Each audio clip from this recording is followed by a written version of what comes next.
This is Morning Juice. Sports, insight, and great storytelling. Starring Bobby Carpenter and Jeff Tito Thitoff. It's time to attack and dominate. Oh, boy. Attack and dominate. I'm Tito, Jeff Thitoff. Bobby Carpenter, the general on my left. Bodie over there on the other side of the glass. Carp, how are you today, my friend? I'm doing good, man. Can't really complain too much. No one cares anyway, so... Whoa. Bobby, I care if you're doing well. I don't care if you care. But I don't care if you don't care, I don't care. Or if I care, but I do care. All right. That's fine. All right. Most people don't, though. They always ask, but there's never into any follow-ups or anything like that, so it's good. We're doing all right, Thitoff. Here for another day. Yes, sir. Bodie, how are you doing this morning? Oh, my gosh, guys, I am fantastic. First of all, I don't care how Bodie's doing, but okay. Anyway, How about them Cowboys? By the way, Question mark? yes. Hey, How they about covered. them They Cowboys? covered. How about that defense Saturday in Fayetteville, huh? I'm going to talk to you about that. Morning got Juice somebody sponsored fired. by They got somebody We fired. got a coach fired, and we even better. Brought back Bobby. We brought back one of the great college football coaches of our time. Don't tell me Notre Dame can't resurrect people, because I'm telling you right now, Lazarus reestablished himself in Fayetteville. Morning Juice sponsored by Riverside Bank and Dublin Event Risk Elite Protection. Bodie, is Jeremiah Love, is he a senior this year? No, he's a junior, but I don't That's what think I was he's going to thinking. be playing a No. fourth year in Notre Okay, Dame. here's my thought. Tell me what you think about this. I think he would be a tremendous change of pace back next year for Ohio State when Bo Jackson needs a breather. You think so? Your thoughts on that? What about why not just get him and Price? No. I don't think we'll No, just okay. get Love over there, make him be a third down back maybe or something. Yeah. Just a security Returner. thing. Yeah, something like that. Yeah, Yeah. special teams kind of extraordinaire. Not a bad idea. It's just Might cost you about $15 million in NIL. Yeah. Reds and Guardians, by the way, Bobby, both in the playoffs now. They're both in Well, the the Guards are going to get in. We're going to get in regardless. But they won the best case scenario happened is Yes. the Reds got in and the Guards won the AL Central. So They won. They either could win. Was it a win? I'm trying to think. The Reds, they could either win or have lose them. The Mets lose. Yes. have the Mets lose. Yeah. They had the tiebreaker, Yes. so they just needed a win or a loss. Mets needed a win and a loss. Yes. So the Reds won, so that took care of all of that. The Reds lost yesterday. Oh, the Reds lost. Yeah, the Reds lost yesterday and the Oh. Mets lost. Mets lost to the Marlins. Reds got beat by the That's- Brewers. So they get in that way. The Guards get in because the Tigers lost. Yes. They were automatically in at that point. So, but now the But Guards play won, the Tigers. though, correct? And then they won the division. Yeah, they won the division. They won 2 out of 3 over the weekend, Yeah, right? I think Does they that sound did, right? yes. I think they Yeah, lost so Saturday. they're lost hosting the Friday Tigers night, maybe. now. Correct, yeah. On Tuesday, the Reds are in L.A. On Tuesday night for that. Guardians clinched their playoff spot, and I think the division On Saturday? Saturday night walk-off hit by pitch. Right. You don't see Bases that every loaded, day. walk-off, hit by pitch. Yes. So And that- great. I think it was 2 outs, too, when I think so, too. before they even got somebody on, if I'm not mistaken. There was a lot going on Saturday night. I did have the game on my phone, but there's a couple massive college football games on as well. A little bit going on. I needed more. It wasn't just the multi-view. I needed more eyeballs. Yeah, right, exactly. You needed to have the spider thing or whatever going on. Browns fell to the Lions 34-10. Steelers beat the Vikings 24-21 over there in Ireland. Bengals in Denver tonight. The latest polls are. Tito? What's that? Look, hey, they're 3-1. The division. Ravens 1-3. Raven- That's all I'm exactly, saying. yeah. Look, the Bengals are 2-1. They could Cleveland get to 3-1. 1-3 too. Yeah, whatever. Anyway, but the Bengals are 2-1. Could get to 3-1, but I'm not worried about the Bengals. I do believe. I love the fact the Steelers are 3-1 and the Ravens are 1-3. But lots to talk about today. Bill Bender's going to join us. We'll talk obviously a lot about Ohio State. And some interesting stuff in the NFL as well. But first, let's just do what we always do. Start the week off right, folks. Get smarter like I do. It's time for Today in History. Time to get smarter. Morning Juice presents Today in History. Here's your professor, Bobby Carpenter. Bobby, I can't wait to learn. Get your learn on. I want to get my learn on. What I want to do. Well, I'll try to help you out with that, Thitoff. I'll Thank try you. to be your vessel to Thank knowledge. It is Monday, September 29th, the final Monday of the month, the 272nd day of the year. 93 days remaining. End of the week here, we'll be in the 80s. How's that sound? I'm telling you right now, Bob, I love and hate that. That's good. This date's 1789. The U.S. Department of War is first established. Also on that same date, the first United States Congress adjourns. This date, 1707, the cornerstone is laid at the Cathedral of St. Peter and St. Paul in D.C. It was completed at 1907. It was completed, finally finished 93 years later in 1990. Wait, they started in 07, got done in 90? Yeah. The hell? That's what it said. I mean, we could do a little more research on it if you'd like. No, I just don't understand why it take 83 or 90, all those years to get that. Oh, I mean, curating something like that takes a while. Sounds like the Browns rebuilding plan. The Browns rebuilding Cathedral Episcopal, 90 years later. Church. Cathedral is located in D.C. 14th century, second largest church in the United States, third tallest building in Washington, D.C. Yada, yada, yada. Over 270,000 people visited annually. Have you been there? Passed by Congress 1893, began in 1907. Foundation stone was laid by Teddy Roosevelt, crowded more than 20,000 people. It ended 83 years later when the final was placed in the presence of President George H.W. Bush on September 29th, 1990. Have you been there, Bob? You know what? That's a good question. I don't believe we went there. I don't think I have been there. Okay. Maybe. You know what? There's a chance that we did go there when I went to Washington in 8th grade. I'm not sure. Of looking back on it, I think we did go to a church, and I don't know if it was this one or not. I'm guessing it probably would have been. So there you go. Poof, David Copperfield. Side note. Yeah. Little side nugget there for you. This date, 1923. The first track and field championships are held for women in the United States. This date, 1954. Willie Mays makes his famous over-the-shoulder basket catch in the World Series. There's a long drive, way back in center field, way back, it is. Willie Mays just brought this crowd to its feet with a catch which must have been an optical illusion to a lot of people. An optical illusion to a lot of people. Did you have a hard time finding that, Bodie, or is it? No, it was right there. There you go. Yeah, easy to find. There was even a second broadcast clip, Oh, really? like along with that in that same video. Yeah, I'm not sure They what used was to have from what, but multiple outlets used to air games like that. Like the first Super Bowls stood off, weren't they aired on? I think a couple. The very first one was aired on two different networks. Yeah, there the you same go. time. Yep, it was NBC and CBS both had it. This date, 1969, the Okie from Muskogee is released by Merle Haggard. 1997, the Star Wars theme hits the Billboard Top 100.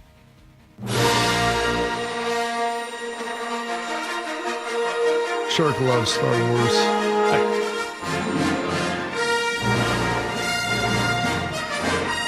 His favorite. What's that? Shark loves Star Wars. It was his favorite. I don't think anybody, like, that's something that can't be duplicated. The first time I'm in a theater and hear that song. Yeah. It's pretty big time, man. Oh, 1977. yeah. This date, 1984, Cruel Summer. It's top 10 by Bananarama.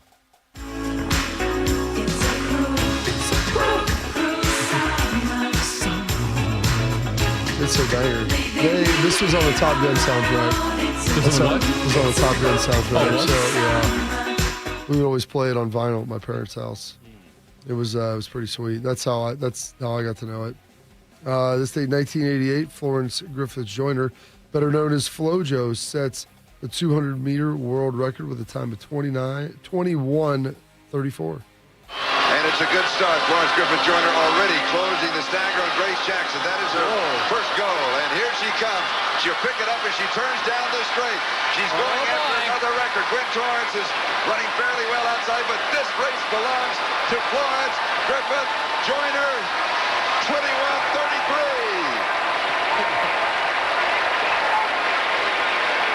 The win gauge is all right. 1.3. There you go. Sir Mix-a-Lot said he liked to keep his woman like FloJo. Listen to me. I'm telling you right now, Sir Mix-a-Lot, if you have not heard Posse on Broadway, that's the one that is better than Baby Got Back. It's a great video, too. I don't know. Dancing on top of giant rear I'm telling ends, you right that's now, Bob, Posse on Broadway, iconic. it's like a 4-minute listen. Watch the video. You'll agree with me. One of the great videos of all time. Oh. Rothman always said those were some pretty dudes. In this day, 1990, Nelson hits number 1 with Can't Live Without Your Love and Affection.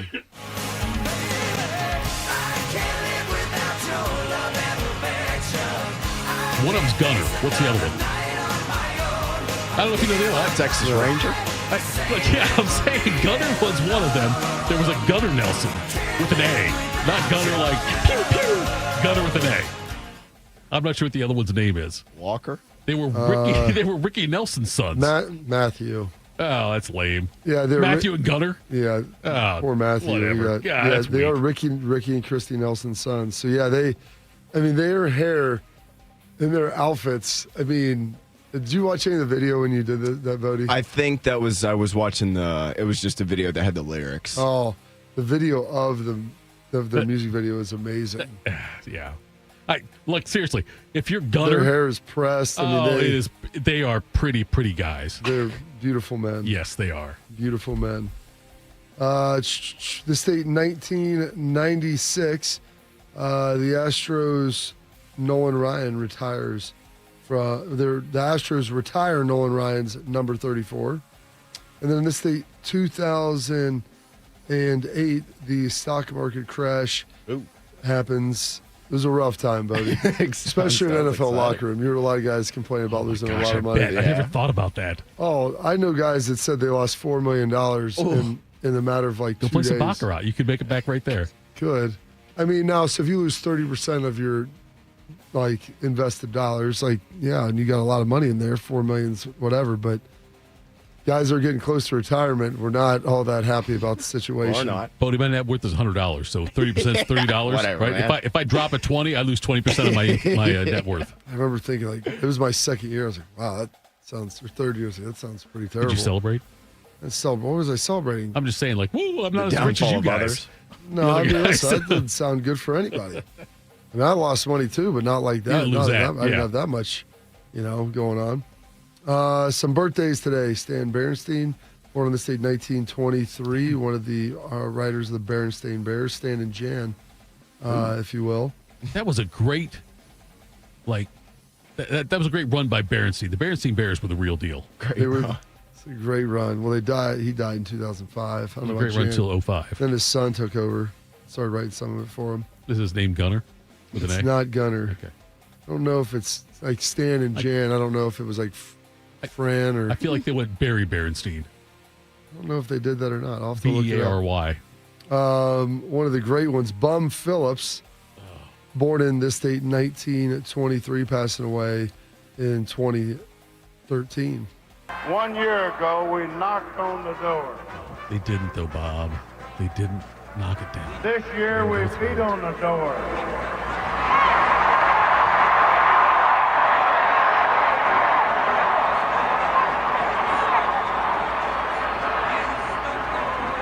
Next year, we're going to kick the son of a in. It was a rare moment when a city connected with its team. The stuff of legends, which many in Houston still consider Bum Phillips to be. It's good in a way to be a legend, but any young legends. The bad part about it is you're old if you're a legend. And young people don't know old people.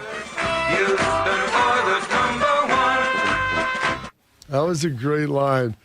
But any young legends. Okay, so a couple things, Bob. He was my dad's coach, but he was on those I teams. figured, yeah. I saw on Twitter somebody posted one of your dad's vintage jerseys, Yeah, and you said you wish you had one. yeah. You don't have a vintage jersey of your dad's? They're all at my dad's house in his closet. The other thing, I didn't realize. I mean, I guess I could probably get one. Maybe Maybe we'll have to do the fantasy draft, snake order draft with my brothers and You I. could do that too. That'd be a high. I don't think my parents are as responsible as I am when it comes to stuff like that. Okay, no offense, Rob. But anyway, and also Bodie, Bum Phillips, back then, some coaches had a look. Like Landry always had the suit and the houndstooth hat. Yeah. Auerbach always had the cigar. Right. Okay, those things. And Bum Phillips always had a cowboy hat. But he never wore it in home games. We didn't wear it inside. Right, it's inside. He had a cowboy hat. He never wore it, though, in home games because it was inside. You don't wear your cowboy hat. He was a gentleman. Yeah. He always wore cowboy boots, though. He did, yes. Did he wear jeans on the sideline? I think he did sometimes. Yeah, Jeans I think that's what he was. Yes. He had a white shirt on. I mean, he looked like the coach of the Houston Oilers. Wade Phillips' dad. Yes. Yes. So is there another Phillips in the coaching in the NFL? I think there's another somewhere. Wade's son. Okay. Yeah, well, he's a couple years older than me. Where is he at now? He was Redskins or the Commanders. Ooh, watch your mouth there, Bob. They're going to bring back the logo. So I think they are too. I mean, I know that there's people that are working on it actively, like in the NFL. Yes. They just had to paint Dan Snyder as a racist. What do you got there, Bode? The offensive coordinator in Minnesota? Is that right? Maybe that's it. That's where he is. We got to change Vikings. Vikings, by the way, is not. It feels like it's racial. He's this OC. OC for the Vikings. Flip the other side of the ball. Well, yeah, he always was on offense. It was interesting. He played quarterback growing up, and Oh, did he really? Yeah. Yeah, Bum was an offensive guy. Wade was a defensive guy, and Wes is an offensive guy again. So there you go. God, I love Bum. Just played in the wrong conference. You played in the NFC, you probably make a couple of Super Bowls. Yeah. Couldn't get through the Steelers. Yep. Born on this date, 1926. Chuck Cooper, he was the first. The Rifleman. That was his name? It was on the Rifleman TV show, I think. Is that Chuck Cooper? No, that's a different. Different Chuck. That's Chuck. Here, maybe look that up. No, but I'll look it up. This is Chuck Cooper. He was the first black NBA All-Star. That was not him. Close. It was not him because the Rifleman was a white dude. He played in the NFL and Major League NBA. He played both, I want to say. Okay. I've talked about him before. Chuck Connors is Chuck Connors. Yes. Do you think he's related to Sarah Connors? He might be. I don't know. Protecting I think he was on the Connors on the TV show. There you go. I think it was the other. Speaking of singing here, Jerry Lee Lewis, born this date in 1935. He married his first cousin. Really? When she was like 14. Oh, God. And that is what he started to have a downfall after that. Like that was, I know, hard to believe, right? Dennis Quaid played him in a movie. But yeah, I think she was 14, first cousin when he married her. First Sounds cousin. Great. I'm guessing he wasn't like 15 or 16 either. No. This was well into his career. I think he was in his 20s when he married her. I think Dennis Quaid. Yes. Man, it helps tighten up the guest list, Bodie. You got a lot in common, right? Yeah. Hey, do you know Judy? That's my aunt. Oh yeah, that's my sister. That's what I'm saying. It helps cut down on the amount of people you identify. I know. You're right. It's a good financial decision. Not sure if it's great for just kind of the optics outside of the family. Or inside the family. Yeah, right inside the family. Right. Wow. Other birthdays today, turning 66. This was crazy that he is this old. One of the members of the first Bills three-peat, John Paxton. The Suns by 2. Has come down to this possession. They want Michael to get a full head of steam. Try to keep him in the middle. Paxton's not 66. There's no way. Here's Paxton for 3. Yes! The Bulls take a 1-point lead, and Phoenix calls for time with 3 9/10 seconds remaining in the fourth quarter. John Paxton converts. He can't Golden be 66. He's not 66. He's 65. I don't care. He's not 65 He either. was born in 1960, so I promise you the math works. He's 28. Yeah. Did you get a chance to see that, or was that just audio? I watched it. Yeah, I mean, he was like the John Kerr before in the first run. Steve Kerr. Or Steve Kerr, yeah, not John. Yeah, Kerr, he was wide. I think Jordan drove and kicked it, to Pippen. Yeah. And Pippen swung it back out, and Paxton was wide open. Steve Kerr that year when they did the celebration, the parade, and all that stuff, he's out there, and he says, Michael says to me, Steve, I don't think I can take this shot. I don't feel confident. I want to pass it to you. It was a great line he had there. He's very entertaining. Paxton, though, he went on to be a GM and did a lot of other stuff as well. Turning 60 today, Ken Norton Jr., middle linebacker for the Niners and the Cowboys. Calvin Johnson, one of my former teammates, and my money, the greatest wide receiver ever play, turning 40 years young today. Lions with a first down at the 20. Once again down by 10. And And this time, Stafford going up on top to Calvin Johnson, who makes the catch. Incredible. My God. This is the consummate Calvin Johnson. Two people draped all over him. You'd have no problem telling the quarterback, what are you doing throwing up a jump ball down the middle of the field with two defenders all over him? Adrian Waddle moves over to a right tackle for Hilliard. There's Stafford, who took a hit, firing for the end zone. It is caught. Touchdown, Calvin Johnson. That looked like a Hail Mary at the end of the game. A jump ball, and the 6'5" Calvin Johnson made the catch. The first clip was from his 329-yard game against America's team. And then the second one was that touchdown catch against the Bengals where he caught it literally over like three guys. Bob, you saw it up close and personal. Yeah. How damn good was he? I told you, he said he was the best receiver that I've ever seen with my eyes. I think it's so I played against big. Randy. Like, he was so big. Played against Randy, and Randy is great. I'm not going to say that. I mean, he's in that conversation. Watched a lot of Jerry Rice. He finished up a year or two before I got in. But there was nobody like Calvin. Like last 30 years, I'm thinking it's like Calvin, Moss, and Terrell. And maybe that, I think that's my top three over the last, 30, 35 years. Rice was great, but Rice, I'm saying the tail end of that. But I'm saying I thought Moss and Calvin Johnson, unguardable. Well, they were so tall. Yeah. And Calvin was the thing is about Calvin, not only was he tall, and he was a little taller than Randy, but he was 235 pounds. I mean, I said, Calvin looked like LeBron James. Yeah. He was 6'5", 6'6", 235 pounds. I mean, the guy was a monster. And what always put it over the edge for me, and not that this should matter, and it doesn't always, but he was a great teammate and a great guy to play with. Really? Yeah, Calvin. I'm glad to hear that. I would tell people when people ask what he's like, I'm like, if you could ever have your kid to grow up to be one of the greatest athletes in the world, you would want them to be like Calvin Johnson. That's one of the few football jerseys I own is Calvin Johnson's. He is an awesome human being. Especially for a receiver, too. Oh, those guys can be a little divas, selfish. Really? He would Brown, Tom Antonio. He would play through everything, do anything for anyone on the team.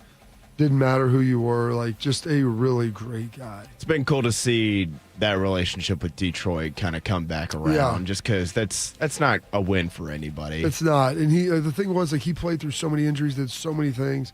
Yeah, I'm not blaming him. That was not publicized, Bob. I know. We never talked about it. I know. It's like that right there. The fact you said that's the first I've heard that. Oh, there would be times where he couldn't walk on Tuesday. And, I mean, he'd get a couple reps in on Thursday with Stafford, and then he'd be out there ready to go on Sunday. I'm so glad to hear that. He was just a really special guy. Anytime anyone needed anything, Calvin, it was never a question. Also signing pretty stuff. Yeah, sorry, Bob. Didn't mean to cut you off there. Pretty elite nickname, too. Oh, Megatron. That's pretty. Already asked me yesterday. He said, why didn't his jersey say Megatron on the back? Yeah. And he said, because he said. This isn't the XFL.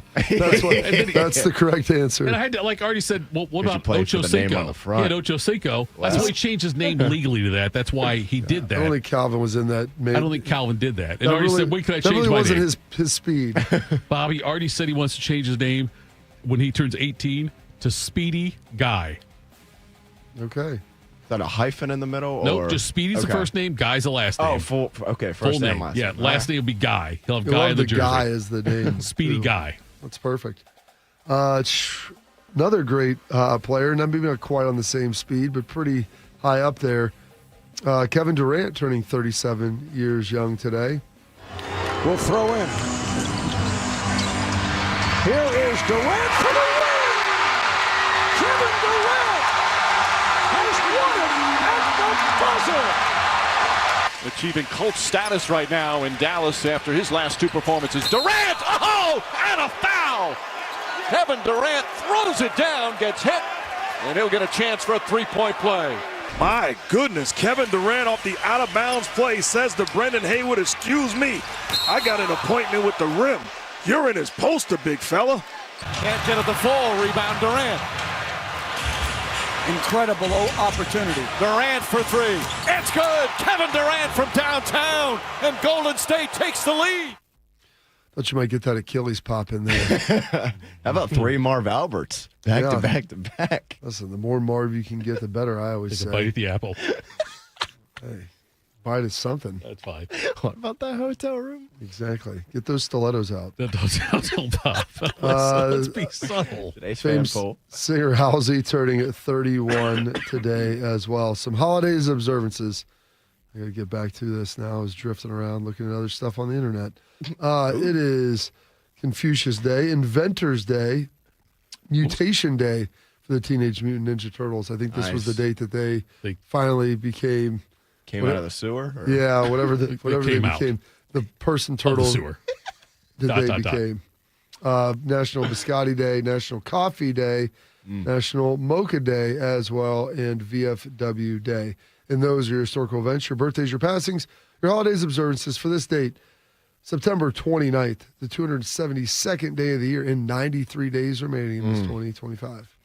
Well done as always, General. Coming up next, Bill Bender joins us. Morning Juice. Hi, I'm Kim Holderness. And I'm Penn Holderness. You don't have to have an amazing race to the doctor, but you should make time for routine cancer screenings. I schedule my mammogram and other cancer screenings around my birthday and then treat myself to lunch. I do too, because, of course, everyone likes lunch.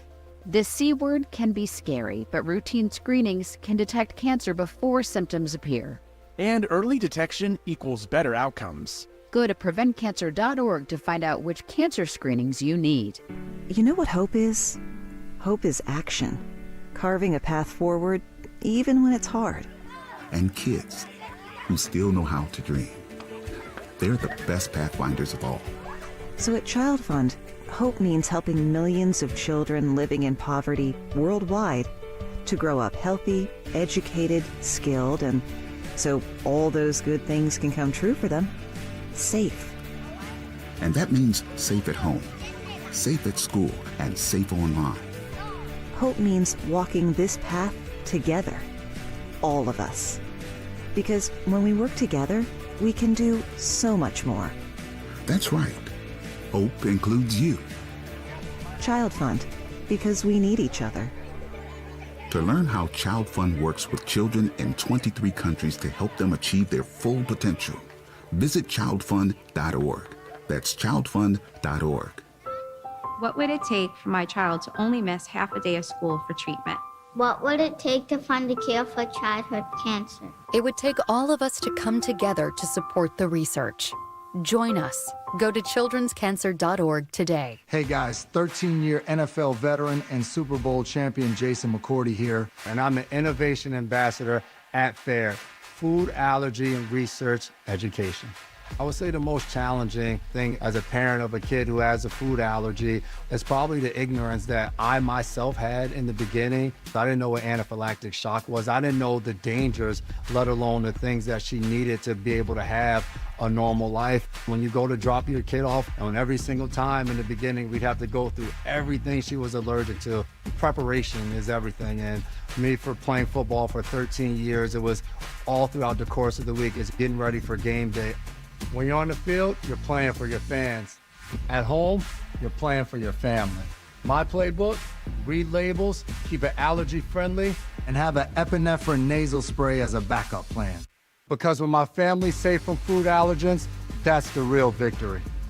Visit foodallergy.org to learn more. Cancer screening can save your life. Begin cervical screening at age 25. At 45, colorectal and breast screening. At 50, discuss lung screening with a doctor. Find resources for free and low-cost screening at cancer.org/getscreened. This is a public service message from the American Cancer Society. One man is a national champion, NFL veteran, and local business leader. The other man is Tito. This is Morning Juice. Sponsored by Riverside Bank of Dublin. Here's Bobby and Tito. Oh, there are lights on there, Bodie. Bobby, Tito, and Bodie here with you. Thanks for tuning in. And now we are joined by Bill Bender. Bill Bender from the Sporting News joins us right now on Morning Juice. Bill, good morning. Hope you had a great weekend, my friend. And let's do this first. Give me your overall thoughts on the Ohio State 24-6 win over Washington.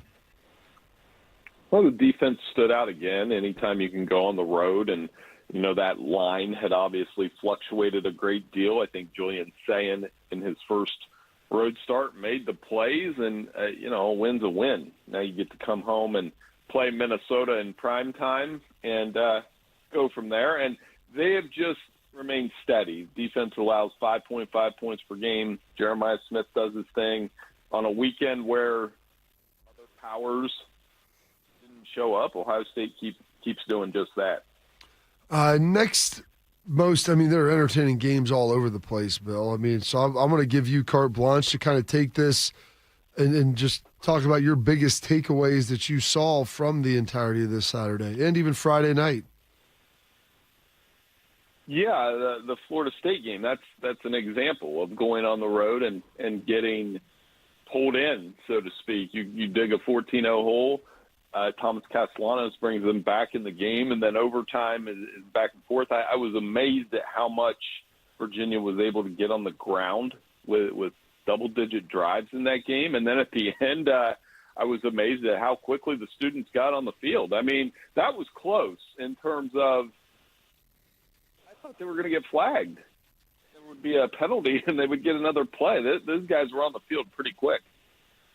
Bill, I'm curious on this one. Somebody in the chat wanted me to ask you this question. I know Bobby Petrino named the interim coach at Arkansas. Do you think he has a legitimate chance to be the permanent replacement for Sam Pittman for the Razorbacks? Maybe. And I know obviously there's a history there, good and bad for Bobby Petrino, but they did rehire him as a coordinator. He has an opportunity here with to get them through the SEC grind. I think they're going to zero in on Rhett Lashley, the former quarterback at Arkansas. He's done a really nice job at SMU. I think he would be number one on the fans' wish list. But Bobby Petrino has proven he can coach in the past, and he did a nice job at Arkansas the first time. I mean, obviously, he took them to a Sugar Bowl in what was a very good game against Ohio State that year.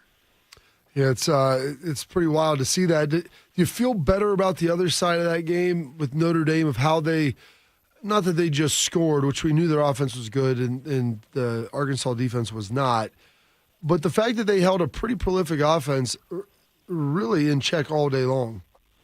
Yeah, they were dominant, especially in the second quarter, running the ball well again, getting the ball to Jeremiah Love, getting the ball to their best players, and if that defense comes around, all they have to do is keep winning. I know they'll probably face the problem. I don't know that they'll play a ranked team the rest of the way. USC losing to Illinois didn't help their strength of schedule. But the more I think about it, Bobby, the strength of schedule will help, but so will teams lose. I mean, the SEC has so many teams losing, and the Big Ten having teams like USC lose might actually help them a little more. Bill Bender joins us for Sporting News here on Morning Juice. Bill, I feel confident in saying that so far, at this point, Ohio State is the best team in the country. They've got the most signature win, the win over Texas, and they've held serve since then. Who do you think is the second best team in the country? Well, I was at Oregon State on Saturday night, and I think it's the Ducks. To be able to go in there and pull out a win, that was an amazing game, an amazing atmosphere. I've been to a couple of whiteouts. That one was as loud as any of them. And to be able to hold on and win that game against Penn State, I thought Dante Moore played very well on the road. I think they're number two. I think, not just number two, but probably the second best team in the country for all those reasons you listed about Ohio State. Defense is physical with Mateo Uiagalelei. Run the ball well. And they're physical on both sides, and Dan Lanning isn't afraid to obviously go for it on fourth down. So I think they had 4 in that game against Penn State. So that's a very good team that took advantage of that spotlight. Ole Miss over LSU, Bill, and a game that, Lane Kiffin, I thought they played really well. You're playing with your backup quarterback who probably isn't your backup any longer, but you get Brian Kelly coming to town, and for the most part, I thought really handled the game. I mean, it's 17-7 at halftime, and they controlled it as much as they needed to. I mean, is Ole Miss, are they the best team in the SEC? Yeah, if they're not, then it could be Texas A&M. I mean, those are the 2 highest-ranked teams. It might actually be Alabama, which is unbelievable. considering where they were in week one. And that reminds me, I wanted to say, the conference reminds me of the NFL. We change our mind every week about who the best team is. And I think that's a good and bad thing for the SEC because these teams are going to pile up losses. I think it's not a coincidence that Paul Feinbaum was campaigning to the College Football Playoff Committee last week.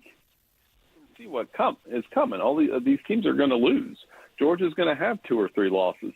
But it was impressive with Ole Miss. Trinidad Chambliss, 3 straight 300-yard games. I mean, there's something else they didn't have on the card was that a Division II transfer from Ferris State who didn't start the season as the starter, legitimate case to be the Heisman frontrunner.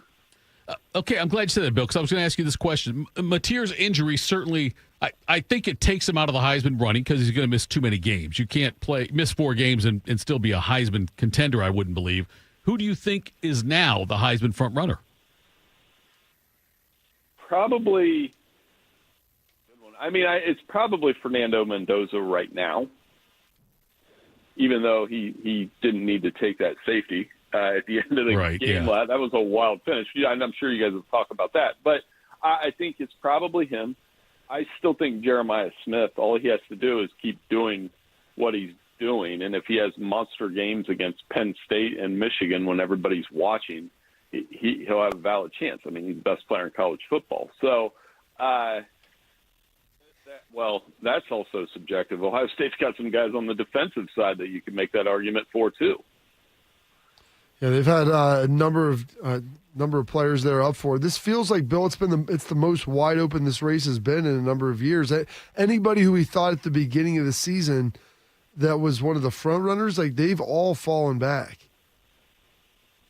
It's crazy. Whether it was Garrett Nussmeier or Cade Klubnik, I could go back and look at the preseason article. I think Jeremiah Smith is one of the only top 5 or 6 guys that is probably still in there.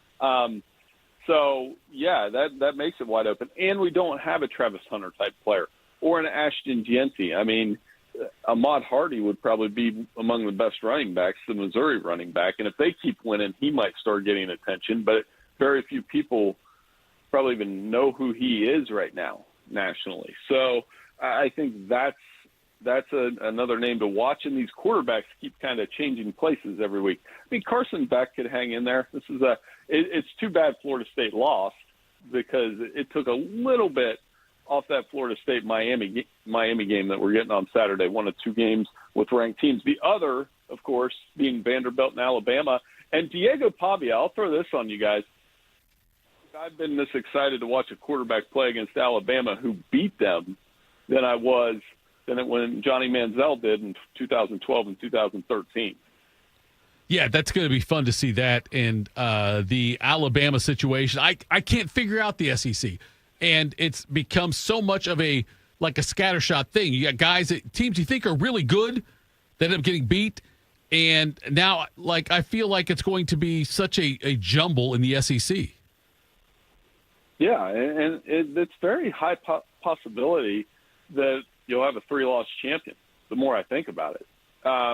Who's to say Georgia won't lose 2 or 3 games and still win the conference? I don't think, maybe not high possibility, but at least 2-loss champion, considering that Alabama still has to get through their entire schedule. I do think if I could reshuffle it, as well as Texas A&M and Ole Miss play, I wouldn't be surprised if Alabama won the SEC. And I think I was on this show 4 weeks ago saying Kalen DeBoer might be on the hot seat. So it is crazy how much that has been shaken up with each week.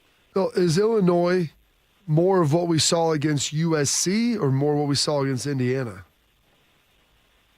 I think USC, I mean, they fumbled twice inside the 10-yard line.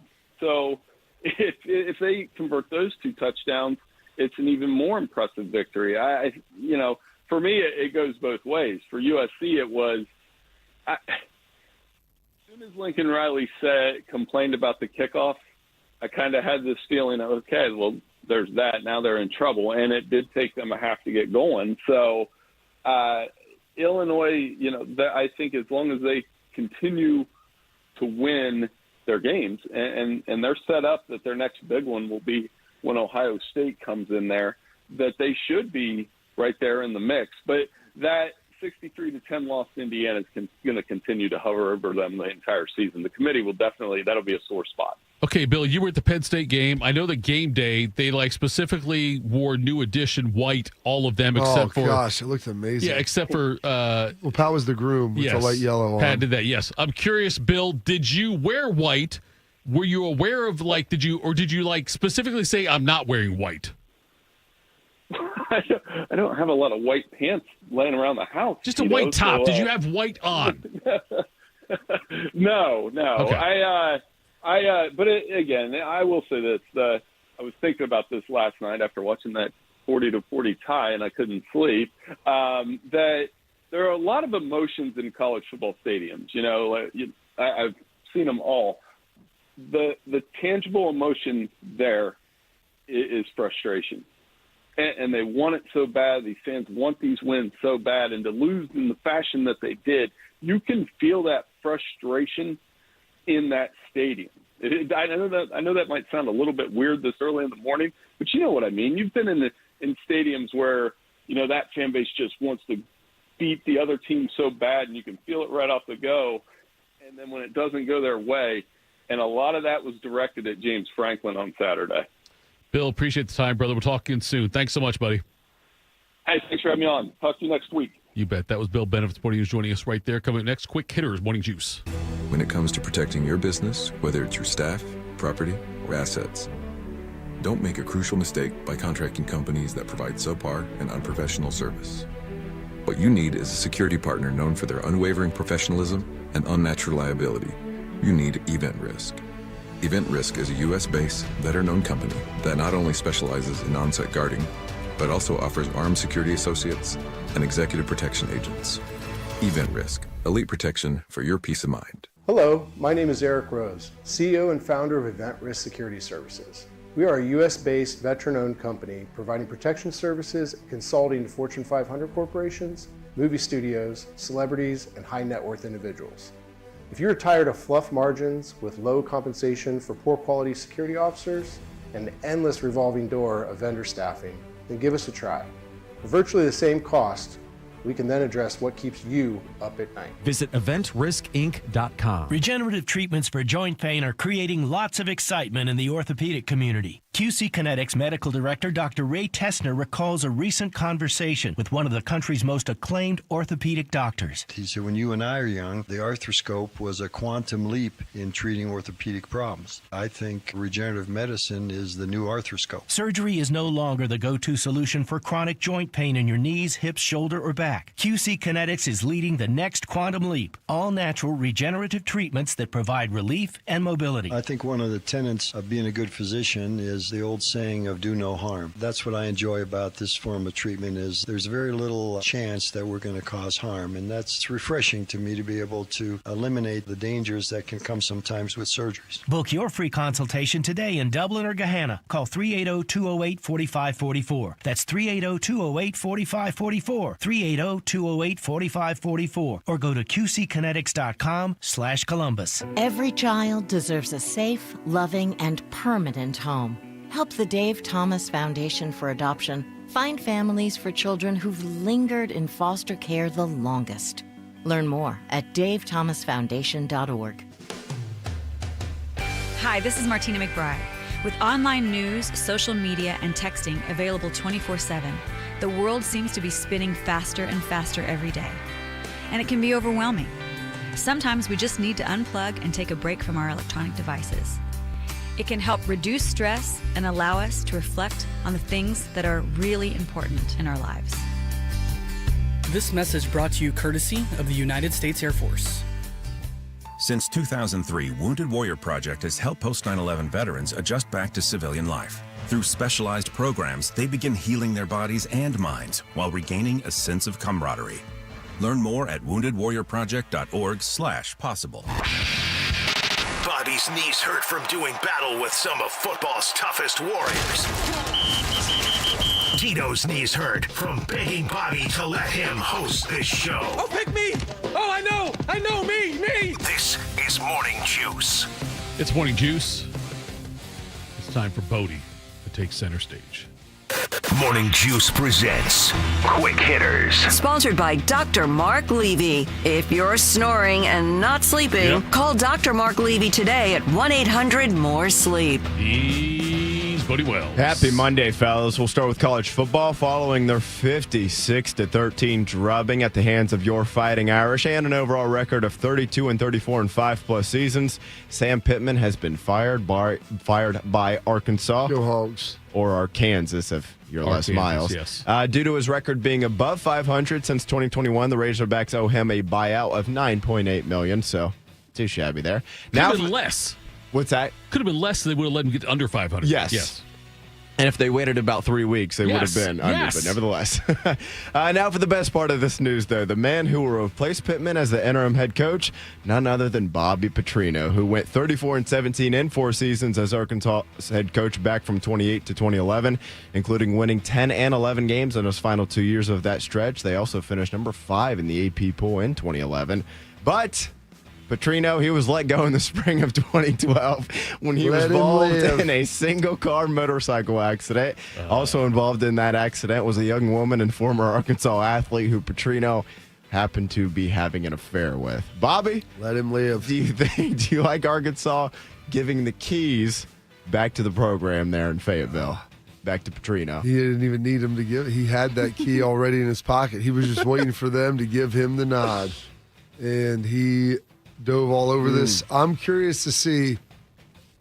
Bill Bender talked about Rhett Lashley and obviously him being an alum of there and them looking and targeting him from SMU. And I would, here's the thing, I would imagine they could get that done. But if SMU doesn't want to let him leave, I got some money. Right? They've got a lot of cash.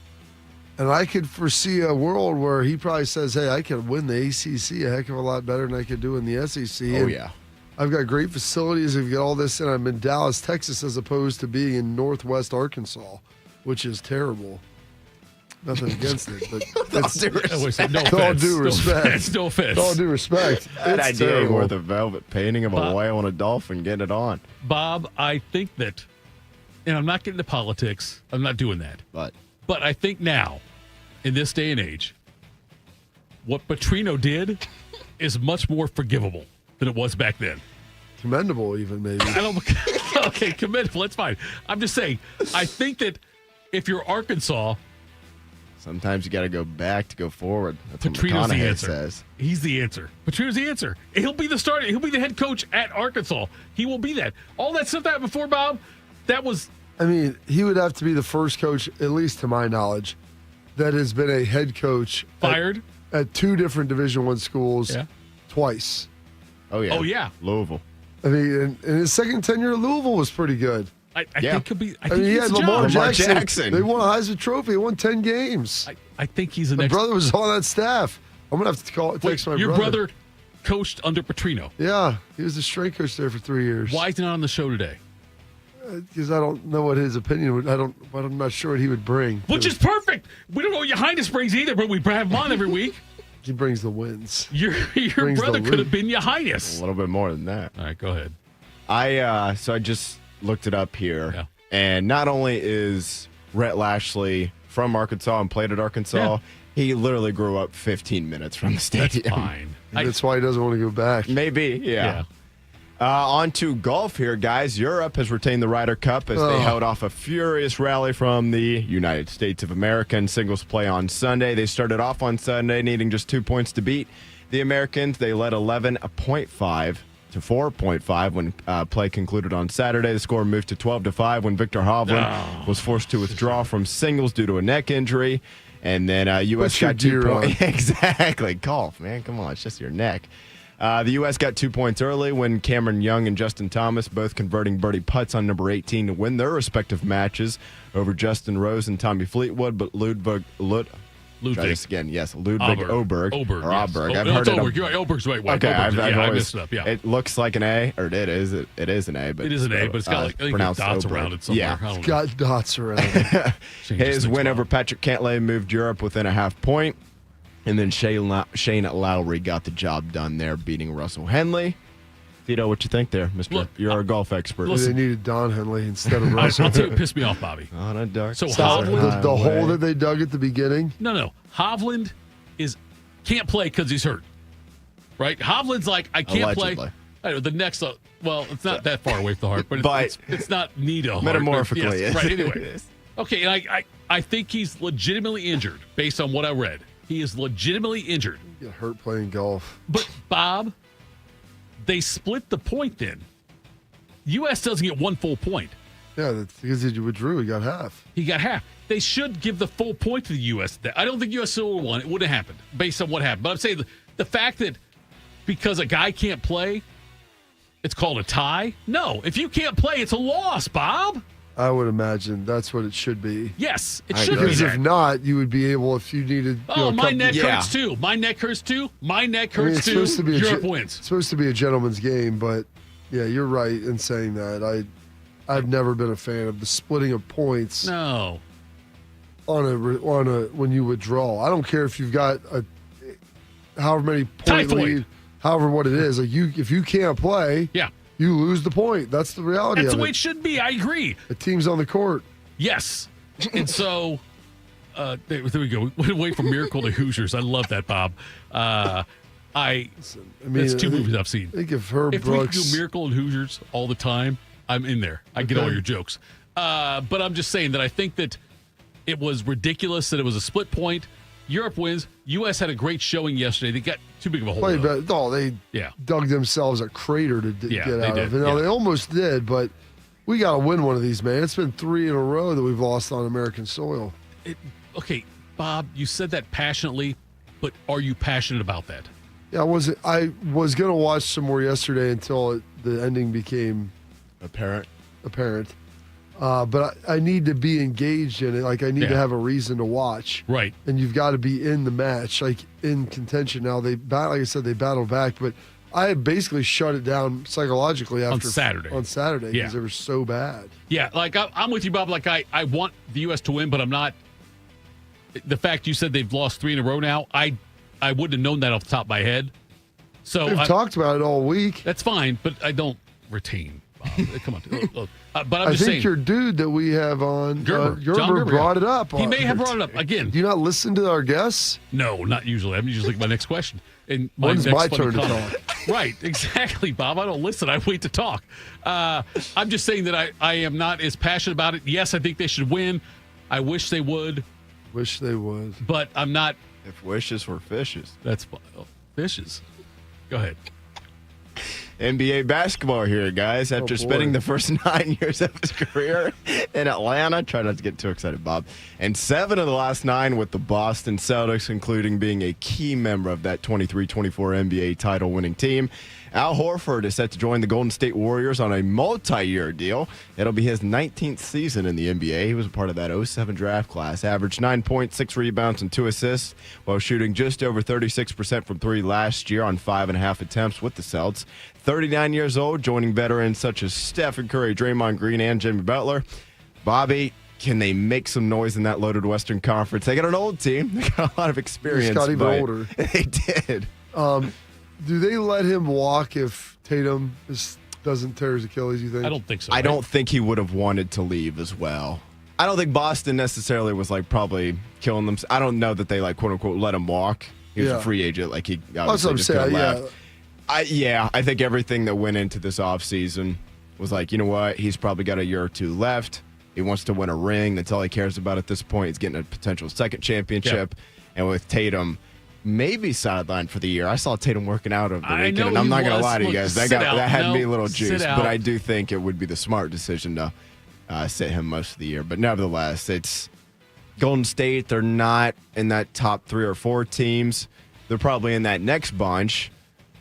But is that good Can they enough stay to get healthy you, at this age? Can they get out of the first round? No. Maybe. Can they get past the second round? Probably not. It stinks watching dynasties get old and just crumble, and that's essentially what's happening now. I mean, those guys are all older. Steph is in his mid-30s, and Steph is still genuinely great. One of the best players in the league. But Jimmy Butler's not at that level anymore. Obviously, Klay Thompson left. I think it was last summer, off the top of my head. Is he in Dallas? He's Dallas now, The Kuminga thing, Jimmy's they got to figure that Kuminga, out. whatever, you know. Yes. They honestly, that was probably their biggest problem, is they had 3 lottery picks over a 2-year stretch, and they really could have infused some youth in there and extended this dynasty, but they pretty much missed on all those picks. Like, Kuminga's been fine. Who was the guy they drafted out of Memphis? That was a Bender? total bust. What was it? Wiseman. James Wiseman was a total whiff. Moody's been okay, but I mean, that's, like I said, 3 lottery picks. Wiseman was the 2nd pick of the draft, and that was the COVID year, so it was weird. I don't even think he played most of the year at Memphis, but Anthony Edwards went number 1 in that draft. I mean, the ping pong balls bounce a different way, but look, man, they still got 4 titles in a 8-9 year run there. That's not too shabby. I root for the Warriors now. I root for them. I want them to do well. The old guys. The Boston thing. Let's find out. Like the dynasty thing, though, Bob. You mentioned it. The dynasty thing. I want to see them have another. I love Al Horford, and I agree with Bob. Like, I think that if Tatum doesn't tear his Achilles, I think that Horford is still in Boston. And I think they say the hell with it. We'll pay the luxury tax and we'll do it. Yeah, because I don't know if they would have. I agree. I don't know if Holiday and Porzingis are out. Maybe one of the two, because some of the luxury tax stuff, when you get into the second apron, it like really hampers your ability to build the team. But I don't know if both guys are gone, and then even somebody like Luke Cornett, I don't know if he's gone. I do like watching, though, still Steph Curry at this point. So do I. I think it's cool when guys, in this day and age especially, stay with a team like that. Yes. I think he's crossed the threshold of, like, I don't think he's leaving there. I think he'll retire before he's gone, and so. I think that if they want to raise money for charity, you could, like, put not a GoFundMe, but put an auction out there to have Draymond Green kick you in the groin. And I think that if you did it for charity, I think that people would sign up and bid to have Draymond Green kick you in the groin. Nut tap? Yes. MagaCoin Popcorn said, watching golf is for rainy days and taking naps. I agree with that. I do think, and I'm not a golf follower, so if I'm an idiot for saying this, feel free to tell me that. Okay. Having the Ryder Cup be at this time of the year, I don't know. It doesn't seem like the greatest decision. And I know golf obviously goes on all summer. Yeah. They got the majors and other tournaments going on, and the Ryder Cup is normally at this point of year, right? It is. Yeah, it's always. So is the President's Cup. I'll admit, if that was the first weekend of August, I would have watched a decent amount. I honestly was like mostly unaware it was happening outside of seeing people talk about it on social media. Yeah. And even that was like mostly Saturday, Sunday, early in the day before the games got started. I saw someone else posted out there on social media that, if this was earlier in August, when it's not going up against football. Even I was watching some of the baseball over the weekend. I wasn't super locked into it, but I was watching some of the Reds and Guardians because, chance to clinch a postseason berth there. I'm with you. By the way, WNBA playoffs. I texted Shark twice about coming on today. What do you say? Radio silence, Bob. Couldn't even get a text back. He did not text me back. I texted him Friday, and then I also texted him last night again. I love it. No, wait. I don't know that I love it, to be honest with you. I'm offended by it. Why? Because you don't even warrant a response? Shark's like our Al Horford. We need him. Shark told me the most fun he have in radio is working with me. Did he say that? Wow. He said to me, he said it more than once. Like us doing the Fan Sports Saturday. Thursday, I would have said yeah. I was once told Gamer's best radio days are ahead of him. I don't know that I believed it, but. I'm just telling you, Bob. Thursday, I believed it. But now I've texted him twice since then. No response. I think he was lying. I'm not going to be smart Shark. Maybe he's dead and it's bad. Listen, no offense, Shark, but I think he's a liar. Coming up next. In hour number 2, OSU gets methodical win over Washington. We'll talk about that next. Morning Juice. Hey, Buckeye fans. As the official wing sponsor of Ohio State Athletics, Roosters is kicking off an incredible giveaway you won't want to miss. This football season, we're giving away 12 ultimate Buckeye experiences. 3 drawings, 12 winners with prizes including tickets, sideline passes, and 3 trips to a Buckeye first-round postseason game. Go to roosterswings.com to register and see all the details. 3 drawings, 12 amazing prizes. Register today and every day. Roosters, a fun, casual joint. When it comes to protecting your assets, you need a security partner. Event Risk Security Services is a U.S.-based veteran-owned company providing protection services, consulting to Fortune 500 companies, movie studios, celebrities, and high net worth individuals. If you're tired of fluff margins with low compensation for poor quality services and an endless revolving door of vendor staffing, then give them a try. They're virtually the same cost, and they can address what keeps you up at night, event risk. Check them out at eventriskinc.com to learn more. Hey, Bobby Carpenter here for the Riverside Bank of Dublin Sports Money Report. An NBA Titan changes hands for a jaw-dropping $6.1 billion. The Boston Celtics, long a symbol of hardwood glory, have been sold to a group led by investor Bill Chisholm. The Celtics owners paid $360 million for the team in 2002 and are now getting a 17x return, a record-setting sale that proves the value of sports continues to skyrocket. Here's Chuck Moore, the CEO, and Travis Sanders, president of Riverside Bank of Dublin, on how they help local businesses with a return on their investment. Thanks, Bobby. We truly value our partners in this community and work with them side by side to help maximize their return on investment. We live and work in Central Ohio. We want to see it flourish, just like all of you. Exactly, Chuck. Our partners come to us and stay with us because of our dedication to helping them grow and the amazing products we offer. Our experienced bankers and our local processing and underwriting will help you get things done faster, allowing you to seize opportunities as they come up. Tune in every day for the Riverside Bank of Dublin Sports Money Report. Visit their office at 6300 France Road in Dublin or online at riverside.bank. Member FDIC, Equal Housing Lender. Lexi spent more than 6 years in foster care. Before I was adopted, I felt alone. With help from the Dave Thomas Foundation for Adoption, Lexi now has a forever family and the foundation for a bright future. Adoption changed me for the better. I feel like I can be whoever I want to be. You can help find permanent homes for children still lingering in foster care. Learn more at davethomasfoundation.org. When it comes to a gun suicide attempt, all it takes is a moment. Heather and I had an argument just like any other couple. I was lost. I had snapped. I had a gun and I was going to take my own life. Heather helped me realize that there was still a life to live for the better of myself, my family. My weapon is now safely put away. A moment of crisis can happen to anyone. Store your guns, locked, unloaded, and away from ammo. Hear more safe stories at endfamilyfire.org. Brought to you by Brady and the Ad Council. Proud to be your go-to sports addiction. WBNS, WBNS FM, HD3 Columbus. The Fan 3, Ohio sports destination. Attack and dominate. You're locked into Morning Juice. Sponsored by Riverside Bank of Dublin. Here's Bobby and Tito. Tito, Carpenter, Bodie, Morning Juice. Gosh. OSU wins 24-6. By the way, Bob, I want to tell you this. And Bodie, I probably should tell you this more, less to Bobby, but I'm out at my kid's soccer game on Saturday. I thought about you out there, Tito. No lie. Yeah. I was watching the end of Illinois Southern Cal on my iPad and had the Ohio State Washington game going on the TV. And I was like, my man Tito's not able to do this right now. Okay. Out there at the soccer game, my kid goes down and put your gear on. Listen, honest to God. So my kid's 8, damn near 9, but he's 8, holding his knee while he's on the ground. I'm there with other parents, so mixed company, and I yell out, "The knee's a hell of a long way from the heart." I actually said that. Other parents, 2 parents laughed. 2 parents looked at me like, "What?" Like, that's good. They questioned me, but I used the line. And so I thought of both of you when I did that. When I said, hey, my kid's down, holding his knees a hell of a long way, put your gear on. Like, I wanted to say that. Good. And so I think 2 parents judged me, 2 parents appreciated me. That's all right. Obviously, they've never seen the movie, I guess, which is on them.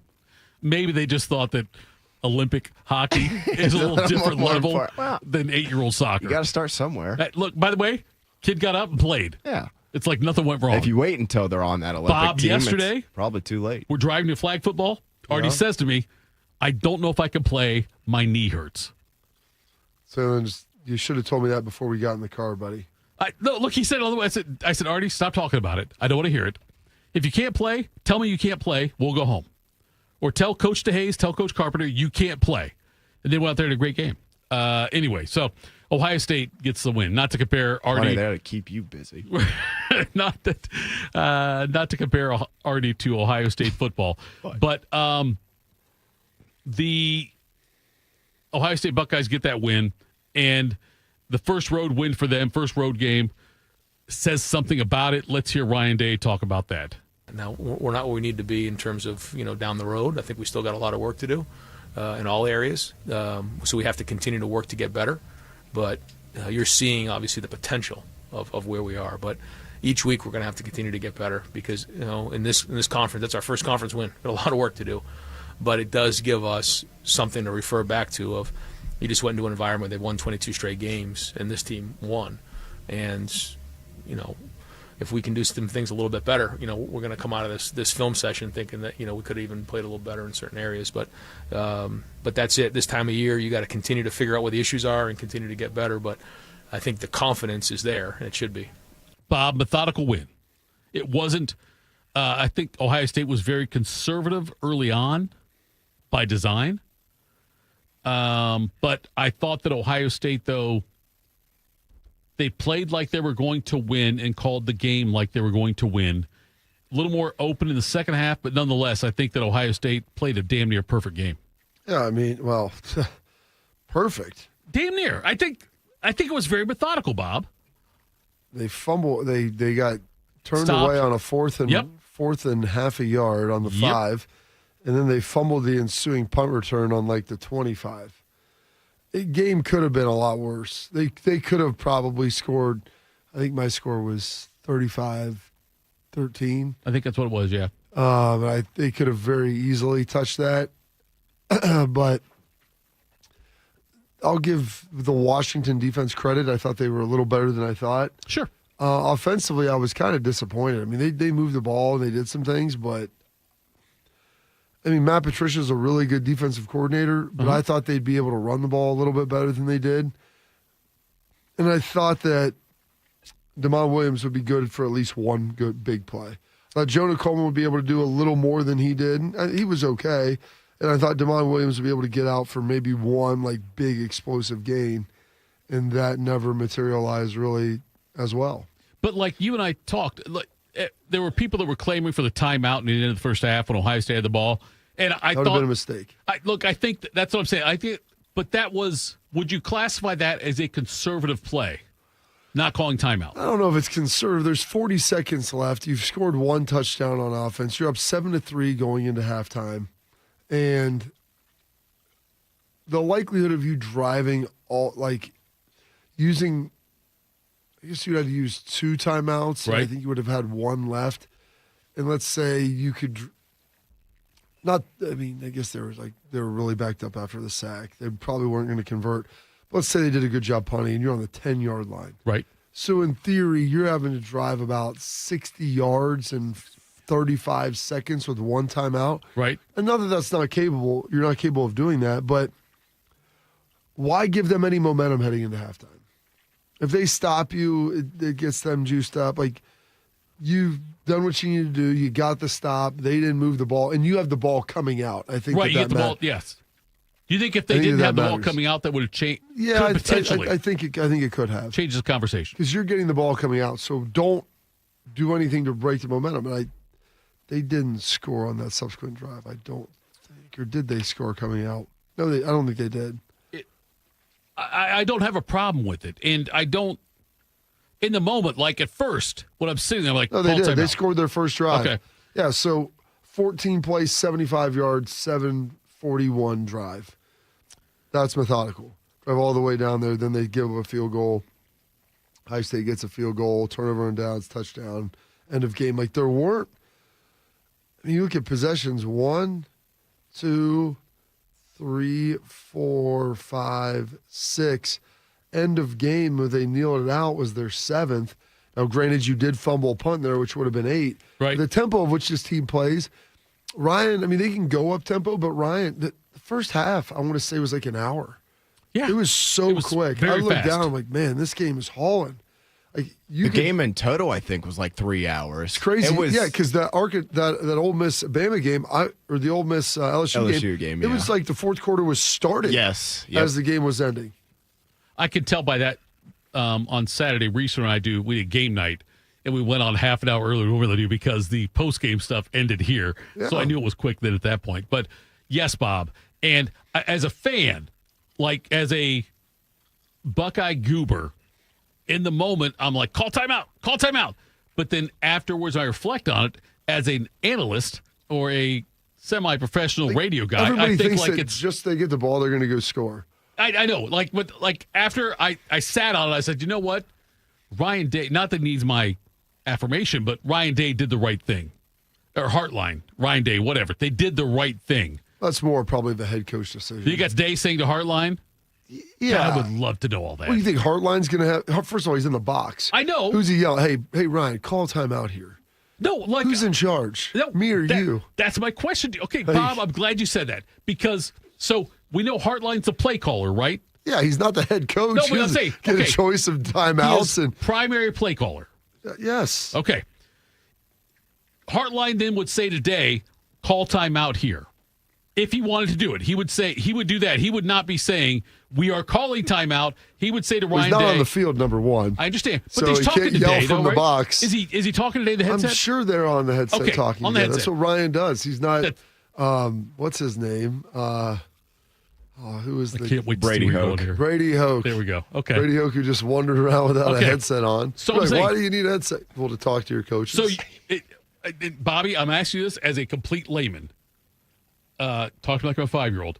But so Heartline would have said. Here would have been the conversation. Okay, good. Brian's probably sitting there, and the tough thing is because they're going back and forth, and I'm sure I doubt Ryan gets into Patricia's calls too much.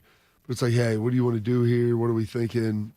Data to Patricia saying Data that. Okay. Patricia, what are you thinking on this? All right, now it's 3rd and 17, okay? And with that, he probably flipped over to Hart, and they're having the conversation of, okay, do you think you want to call timeout here? Like, how do you think we should handle this? That's do you want Data to go? Heartline. Or either way. Okay.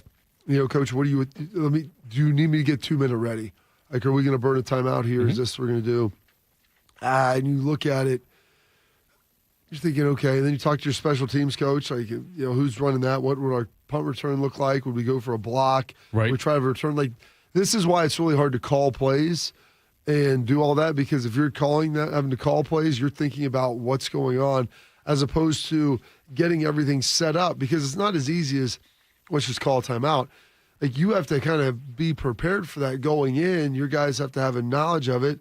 Do we feel good about the 2-minute situation? What do we feel like they're going to do? All of those different things. I look at it, Bob, and as I've gotten older, and honestly, look, I'll say this. I get to talk wiser. Okay, that's fine. I don't know about wiser, but nonetheless, I'm older. But as I talk to more and more former Ohio State players on both sides of the ball, I get more impressed with how fast the game is as far as play calling goes. And as far as those kind of decisions. Well, all that stuff has to go into it. Like, you're not just, time out. And they're like, well, okay, well, then everybody else can kind of obviously feel that. But you've got to make sure what we're going to do on our kick. Do we feel good about a block? Do we feel better about a return? Okay, like, they get that sack, and maybe they weren't thinking about it. And then you get, Arvell Reese's, what was Arvell that had that? Arvell had that, yeah. Like, 15-yard sack where all of a sudden now it's 3rd and 25.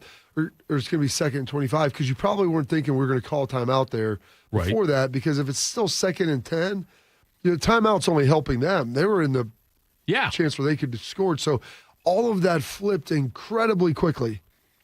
So I think that's, part of that. You're not really, probably it's not even in your scope at that point. Now, anything can obviously happen, but looking at where the field position would have been and just what is the potential upside versus what is the downside. And the downside of it is giving momentum back, giving up an interception, who knows, a fumble, strip sack, like you could give up a field goal, maybe a touchdown, versus the odds of you going and getting it. If Washington would have been backed up, then I think maybe they do that. But them still being around the 30-yard line, like, I didn't foresee that being an advantageous opportunity. That's the part where, and it will never happen. I get it. Maybe it could. I don't like postseason, but I wish I would love to hear. Like, I'd love to have headset on down there and hear what goes on between Patricia and Day, between Heartline and Day throughout the game. Like, I would love to hear all that. Now, you do hear some of that. I'm not saying you have a headset on through the game, but you know what goes on there. Oh, yeah. I mean, it's just there's a logical process of how to do it, and at least that's how good coaches do it. I don't know how Mario Cristobal would be doing that there, or James Franklin at the end of a game, but coaches who know what's going on, there's a process of how you're going to go about it, and you've worked on these things throughout the week, so you have an idea for the scenarios of what you're going to do and how every unit is going to execute it, and like what levers you're going to pull for those particular plays or situations. So because you go to the practices, you see what's going on. You've talked to players, you've talked to coaches. You've got a different insight than I do and the listeners and Bodie. So has anything surprised you to this point? Like, has there been a time, Bob, in the first 4 games where you said, I'm surprised?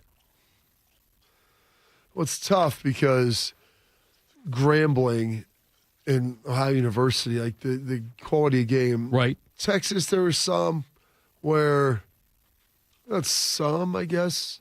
I have to go back and look. Gosh, that was a month ago now. There was a couple ones where I was like, okay. But just watching, when you watch practice and you see how people operate, you have a good idea of kind of what the decisions they're going to make. Mm-hmm.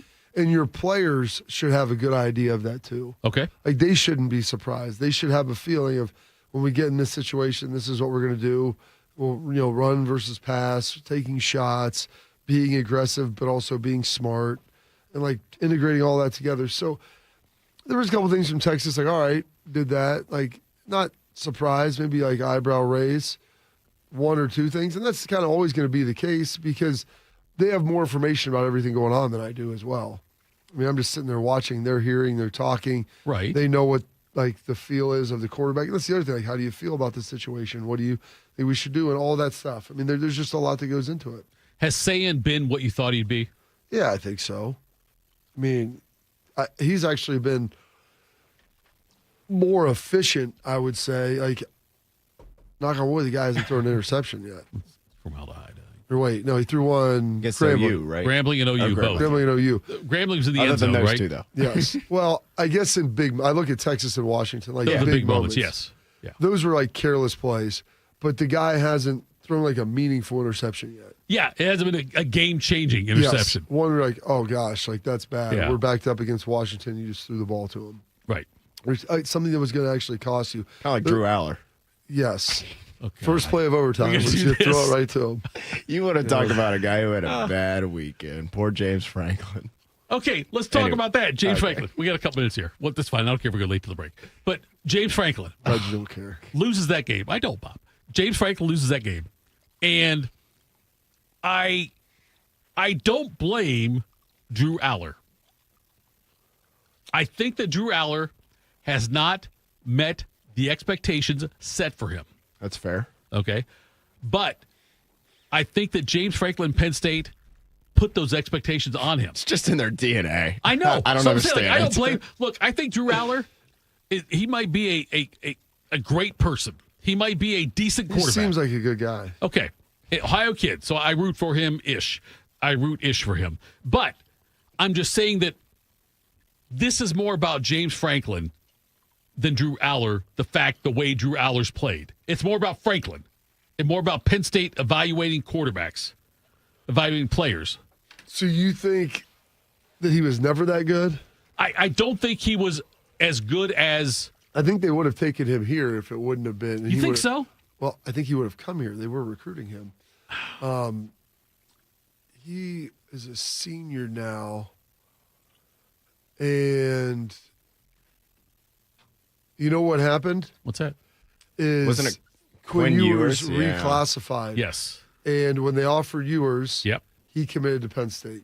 Okay. Because they were in the same class. Then Ewers reclassified. Next year, I'm 6. Ewers reclassifies, and then and I give him credit for that. Like, he was committed to Penn State, and that's where I was going to go, But it's not, I feel like Day. I think if he played on Ohio State, he'd be a lot better. I think you're right about that. Yes. Yeah. I agree with that. I think more, it might be big game James is maybe holding him back. Okay. I do think, though, there's something to the fact that, like, he's not played well in some big games. And I'm not saying it's all on him, obviously. Right. Franklin's That's kind of been a The recurring last issue two for him. series, though, all of a sudden, when they couldn't score incredible. at all, then I'm like, they went down 17-3. I was like, well, this one might be over. You thought it was, I might be going back to this Bama, Georgia. Yep. Yeah. Might be leaning into that one a little more. I was like, let me just see this first drive. Bingo, bango, bongo. 6-7 plays later, touchdown. I was like, where the hell did that come from? Why weren't we doing any? Why were we just content? And I know you don't want to throw yourself out of the game, but there's a fine line between being a little bit aggressive and also being smart. Bob, I want your opinion on this. I want to say up front. It might be a bad. No, wait, no offense. No offense. So that means you can say pretty much whatever you want. I'm just telling you this because I think this guy is a very important person in the history of Ohio State football. People know me? No, I'm telling you. Google him. I'm telling you. This guy did a lot of wonderful things for the university. Recruiting-wise, okay. John Cooper did a lot of great things for Ohio State. He expanded the way Ohio State recruits and had a lot of fantastic athletes come through here. His Achilles heel is what, 2-13-1? Is that what he was against Michigan? Or 2-11-1? Whatever it was. Okay, 2-11-1. So, and lost a lot of bowl games against teams that I thought Ohio State would win. Yeah. Okay. Is James Franklin John Cooper? There are some similarities there. A lot of NFL players, a lot of great NFL players that have come through there. I mean, okay, yeah. Abdul Carter, Ty Ward, no doubt. Saquon Barkley. Same thing at Ohio State with Cooper. Yeah. Gets you in the position to be in the national championship conversation. Okay. And I guess it is kind of the same for Franklin. I mean, because Penn State, you'd probably look at their rival as Ohio State. I mean, most of the people there do. Right. Other than the fact that they are unrivaled. They are unrivaled. Unrivaled, yes. The sane people that I talk to that are Penn State folks that play there, like Ohio State was our game. Yeah. Michigan to a lesser extent, but it was Ohio State. Right. And the fact that he's only won one of those, and that was in 2016.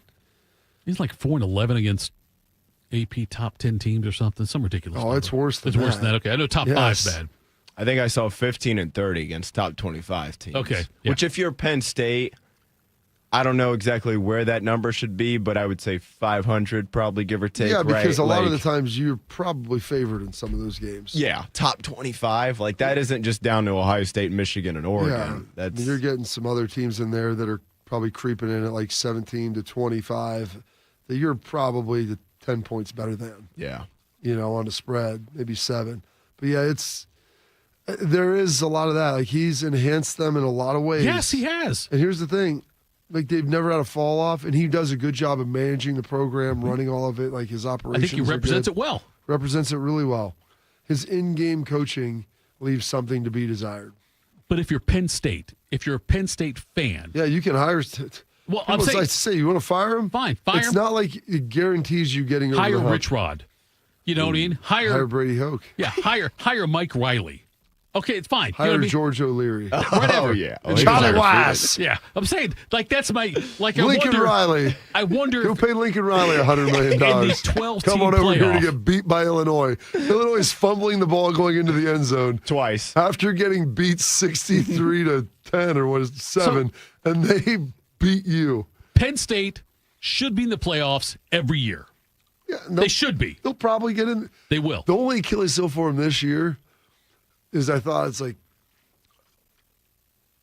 if they can lose to Oregon, they could probably lose to Ohio State. The problem is they play Indiana this year, right? And I think you can't lose that I think game. Indiana's better than Indiana last year. I think they're better. I don't Google it. I'm telling you, I think they're better. They are better this year than they were last year. Logically, Illinois I think you're isn't right. a bad team. They just beat USC. They did. And manhandled them up front. Indiana took them out back, and believe me, it's a one-off and things happen. But, I mean, that was a woodshed moment. Speaking of coaches. Oh, here we go. Dan Lanning after the win Saturday night. 1,000 cuts. What, was there a chance that the whiteout wasn't the only thing that he was hanging around with? That dude was, like, losing his mind. And I don't mean, like, just going crazy. I mean, like, he physically looked, ill. But good for him. That was a big win. He goes, how do I keep my intensity up all game? So I called Michael Irvin, the playmaker. That's what did it. Give me some tips. Some tips and some baggies. What we a got great that weekend stuff it taken was. together. What a great football weekend it was. Yeah. Poor Kirby Smart. Saban, no Saban. That You man wanna just talk like- can't beat Alabama. Okay, is that okay? But I don't he's won understand it. national titles, so I can't put him in the Two of Cooper them. realm. Yeah. But people But there, I they're know upset. You lose Alabama, you're at home. It was at home. I know. And that's what's that bad. makes it really bad. For the first time without Saban, too. All those other games came Last against year- Saban. Oh, you're right. Yeah, I'm sorry. You're First right. time No. losing They lost at to home. it last year. Other than the That's other a- two. They're Yeah, like, we can gosh. still beat Georgia. Kalen DeBoer's the best. And then they lost to Vanderbilt the next week. And Well- then burned him at the state. I know. That's who they played this Diego weekend, Pavia too. waiting in the wings. Yes. He's a great slump buster. We play Bama right after I love Georgia. the fact you said slump buster. Right after Georgia. Patrick says cocaine's a hell of a drug. MAGA Corn says that Dan Lanning was high as a kite. Maybe so. I don't know. Anyway, 1,000 cuts. 1,000 cuts. That was a great win for Oregon. By the way, we could still have a 1v2 in the Big Ten championship game, right? It could be Ohio State and If they Oregon. keep winning, Yeah. they win out like The top that. of the Big Ten's really good. It is, yes. Ohio State, Oregon. They lost that game to Penn State on the last play of a double overtime game. Penn State is a really good football I think the team. top of the Big Ten's the best in the Indi- sport this year. I think Indiana's so, too. good. I think the SEC is still deeper, Yeah. top to bottom. I don't really think there's too much of an argument with that. No. I think most people could agree with that. But I think the top 2 or 3 in the Big Ten are better than. I would say the top 5 or 6. I'm telling you, Indiana's really good. I can't do it, Illinois is a pretty good football team. I thought Illinois was good until they got their ass handed to them by Indiana. Okay, you can believe what you want, but I think Indiana's really good. I can't believe in Indiana. I don't know. It's Indiana gets Oregon and Penn State, don't they? Yes, They they should- do. They get if both they- of them. One That's what home, I'm one on the saying. road. Yeah, if they Penn State, that would not be good for them to lose. If they lose that one, oh, I feel bad for Penn State fans if that happens. Coming up next in the NFL this weekend, had a tie yesterday, Bob, a high-scoring How about tie them that's Cowboys? close to Bodie's heart, which is a hell of a long way from the leg. We'll do that next. Morning Juice. 1 in 4 Americans today are living with a disability. I'm one of them. I care deeply about creating a world we can all fully participate in, free from stigma, misperceptions, and barriers. And we've got a trusted ally on our side, an organization we can rely on, Easter Seals. Rooted in communities nationwide, Easter Seals helps empower millions of people, regardless of age or disability, through its life-changing services and powerful advocacy. Today and every day, Easter Seals is leading the way to full equity, inclusion, and access to healthcare, employment, and education for people with disabilities, families, and communities. That's my Easter Seals. Make it yours. Learn more and get involved at easterseals.com.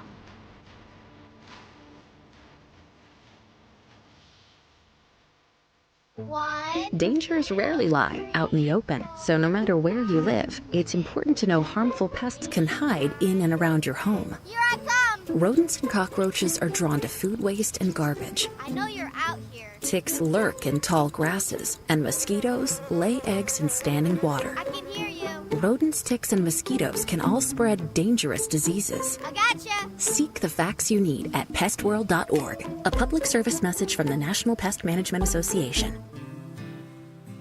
My son Ian was diagnosed with a brain tumor at the age of 16 months. The outlook was pretty rough. I mean, it was, we had no hope until St. Jude rescued us. I mean, they saved him. To this date, we are 12 years into this journey, and from day one, we've never once seen a bill. It gave us the peace of mind to know that we're there with our son, and we're gonna beat cancer together. Now, he is doing really, really well. He's alive because of what St. Jude has done. He's here because of the doctors who came before, their blood, their sweat, their tears, the knowledge accumulated and shared, with everyone else around the world. This is how we get rid of this, how we help kids beat cancer all over. It's the future. Together, we will make yours possible for every child everywhere. Learn more at stjude.org. When it comes to prostate cancer, go to pcf.org for the help you need to navigate this disease and make the right decisions for yourself. Go to pcf.org today. Day 1, the hardest day. The day you hear, "This is a type of blood cancer." At the Leukemia and Lymphoma Society, we are here to help you move past day 1. To learn more and get help on any day, visit LLS.org or call 1-800-955-4572. Attack and dominate. You're locked into Morning Juice. Sponsored by Riverside Bank of Dublin. Here's Bobby and Tito. Morning Juice, Tito, Bobby, Bodie. Bobby, I pulled ripcord last night after Green Bay scored with 1:45 remaining. And I'm like, you know what? Dallas will go down. I was convinced, and be able to tie it up. And they took the lead. And then Green Bay and then the defense said, we got this. Hold on, Shoddy. Did you see what Jerry said about 7 Micah? plays, 39 yards. What did Jerry not say about Micah? He said Dak is irreplaceable. Micah's not. Like Beyonce? Yes, to the left and left. He said something like that. He said, you can't replace Dak, but you can replace Micah. This was Jerry in the post game. I saw this from Todd Archer on Twitter. I saw this morning. Jerry Jones, quote, "I feel better than I could have felt." I don't have to, little Yogi Berra there. I don't know what exactly that means, Jerry. But when Ohio State tied Michigan 13-13. Like kissing your sister. And Dak said, good thing I don't have Gordon one. Gee said, this tie was like one of the greatest wins or whatever Ohio State history. That's what this felt like to me when that happened. Like Jerry said that. Oh, they looked so bad in the first quarter and a half. And then you get the big play to Pickens and you score there. And then you get this strip sack. Right. I'm mixing up my time. Maybe Pickens. Whatever. Nevertheless, they were down 13-2 because of the return to extra point. Sure, why not? And then you blink, and all of a sudden they had the lead at halftime. Mm-hmm. They were coming out second half with the ball. When I woke up this morning and checked the score, because I went to bed at halftime, I was like, I have a feeling we might have pulled this one off. And when I saw it said 40-40, I was like, wait a second. It's like, what happened here? Ran through the box score real quick. And to see that once again, it was... Couple of overtime field goals, baby. Yes, that. And Pickens had the late touchdown. Yeah. And you still gave up the lead in whatever Pickens it was, 45 seconds. Pickens played really well. Look, the Dallas offense was great. Javonte Williams had a decent game. Yeah, he scored 37 in regulation. So I'm saying, do you feel better? I keep about Brian Schottenheimer being your head coach after watching the first 4 games. I mean, I never really felt bad about it. Like, when it first happened, it was like, let's be honest, when you hire the offensive coordinator from what was a failed coaching staff, so to speak. Not that the Mike McCarthy era was a disaster, but still, like, it doesn't make you probably feel really great. Good teams that didn't live up to expectations. Yeah. See State, Penn. And when you hire Shoddy, but like hearing him talk, it was pretty evident pretty quickly how much guys really liked him, which isn't the end all be all. But I think in pro sports and probably college too, like that matters a lot. Like is part of it. Respecting is another part. Yes. Because I think people knew offensively what he was capable of. Like Mike called all the stuff last year. This offense looks way better than it did under Mike. And I think it's really frustrating and a shame that they just lack talent because the front office hasn't, through all the decisions that they've made. I mean, it's weird to say like as an edge rusher worth 2 wins, but if you had Mike on your team last night and maybe even in that week 1 game against Philly, do you get one more stop in those games? But even if you still had Micah, like the linebackers are a mess. Nobody outside of Bland and the defensive backs, nobody ever makes a play.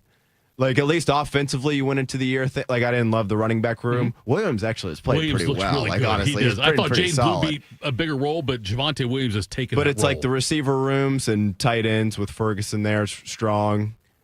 For as much as people hate him, I think last night's another reminder that Dak Prescott's pretty darn good. He's good. Really good. And the offensive line, they at least have put the resources into it. They've probably had a couple miss among their they played well last night. Yeah, and Tyler Guyton as a first-round pick, he's been okay. But, like, you draft a guy in the first round, at least you're, like, making an effort to make the offensive line better.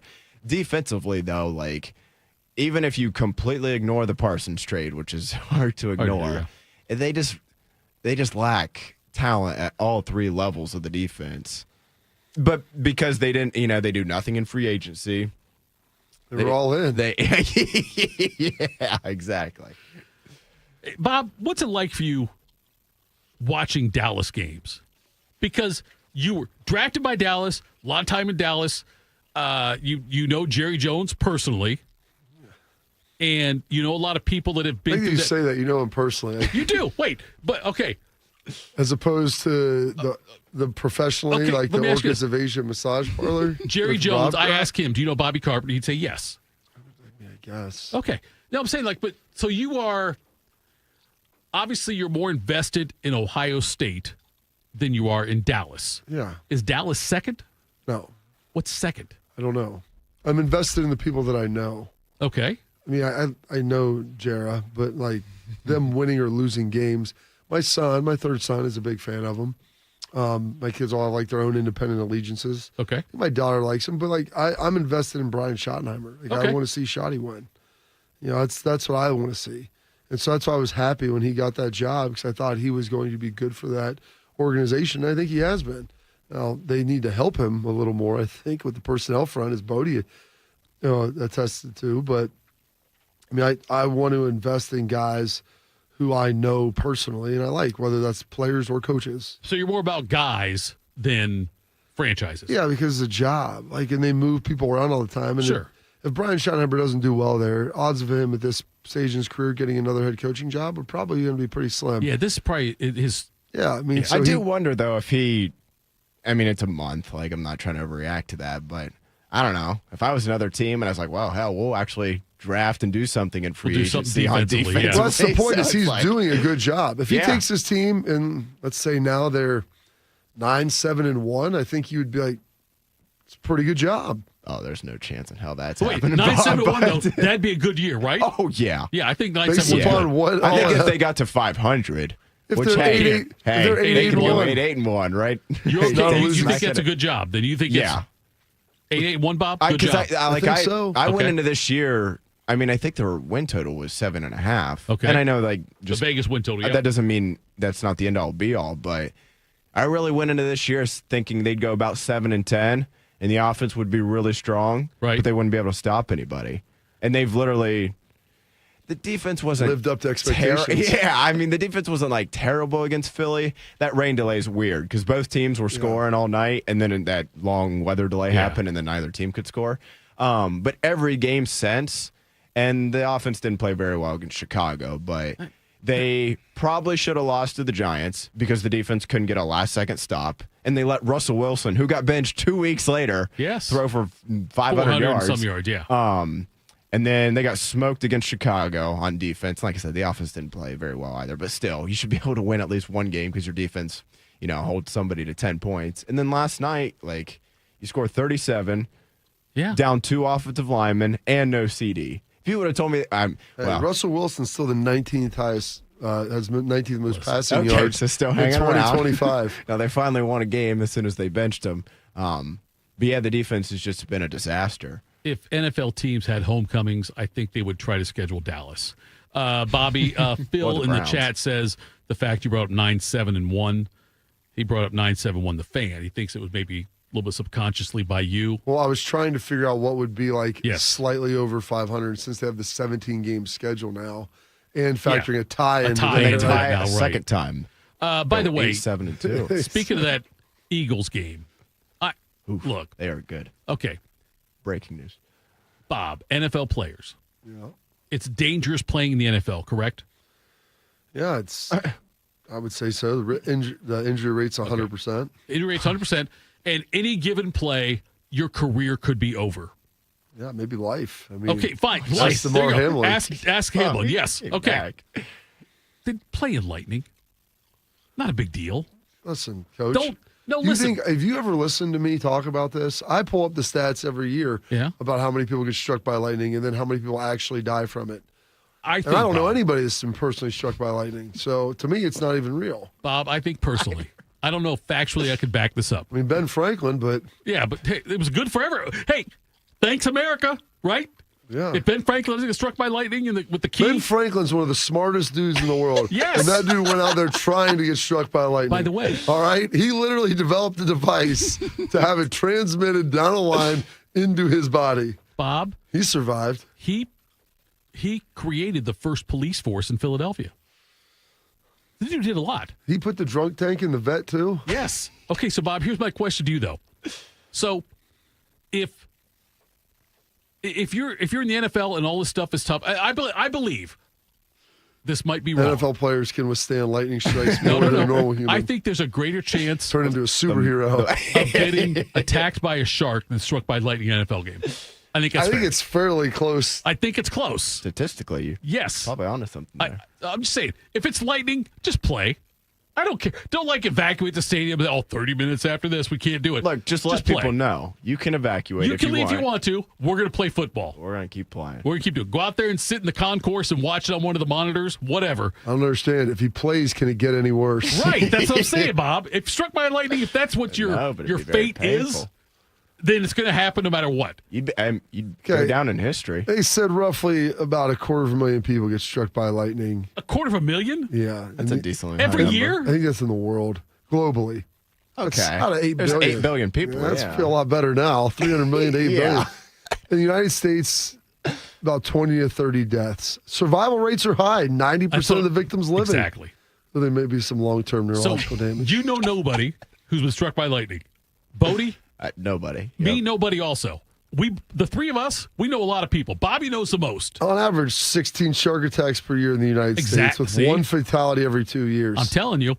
I think that what I'd be more worried about if there's sharks in the ocean close to a stadium, then I think Sharknado's got a better chance. Who's got the biggest problem with that? Right. Probably Miami? Miami probably does, I would think. New Orleans, maybe? Look, I've seen. They're in a dome. Yeah. Do they have sharks in Lake Erie? Is there a chance we could put one there? Can we transport one over there? Could a shark live in fresh water, Bob?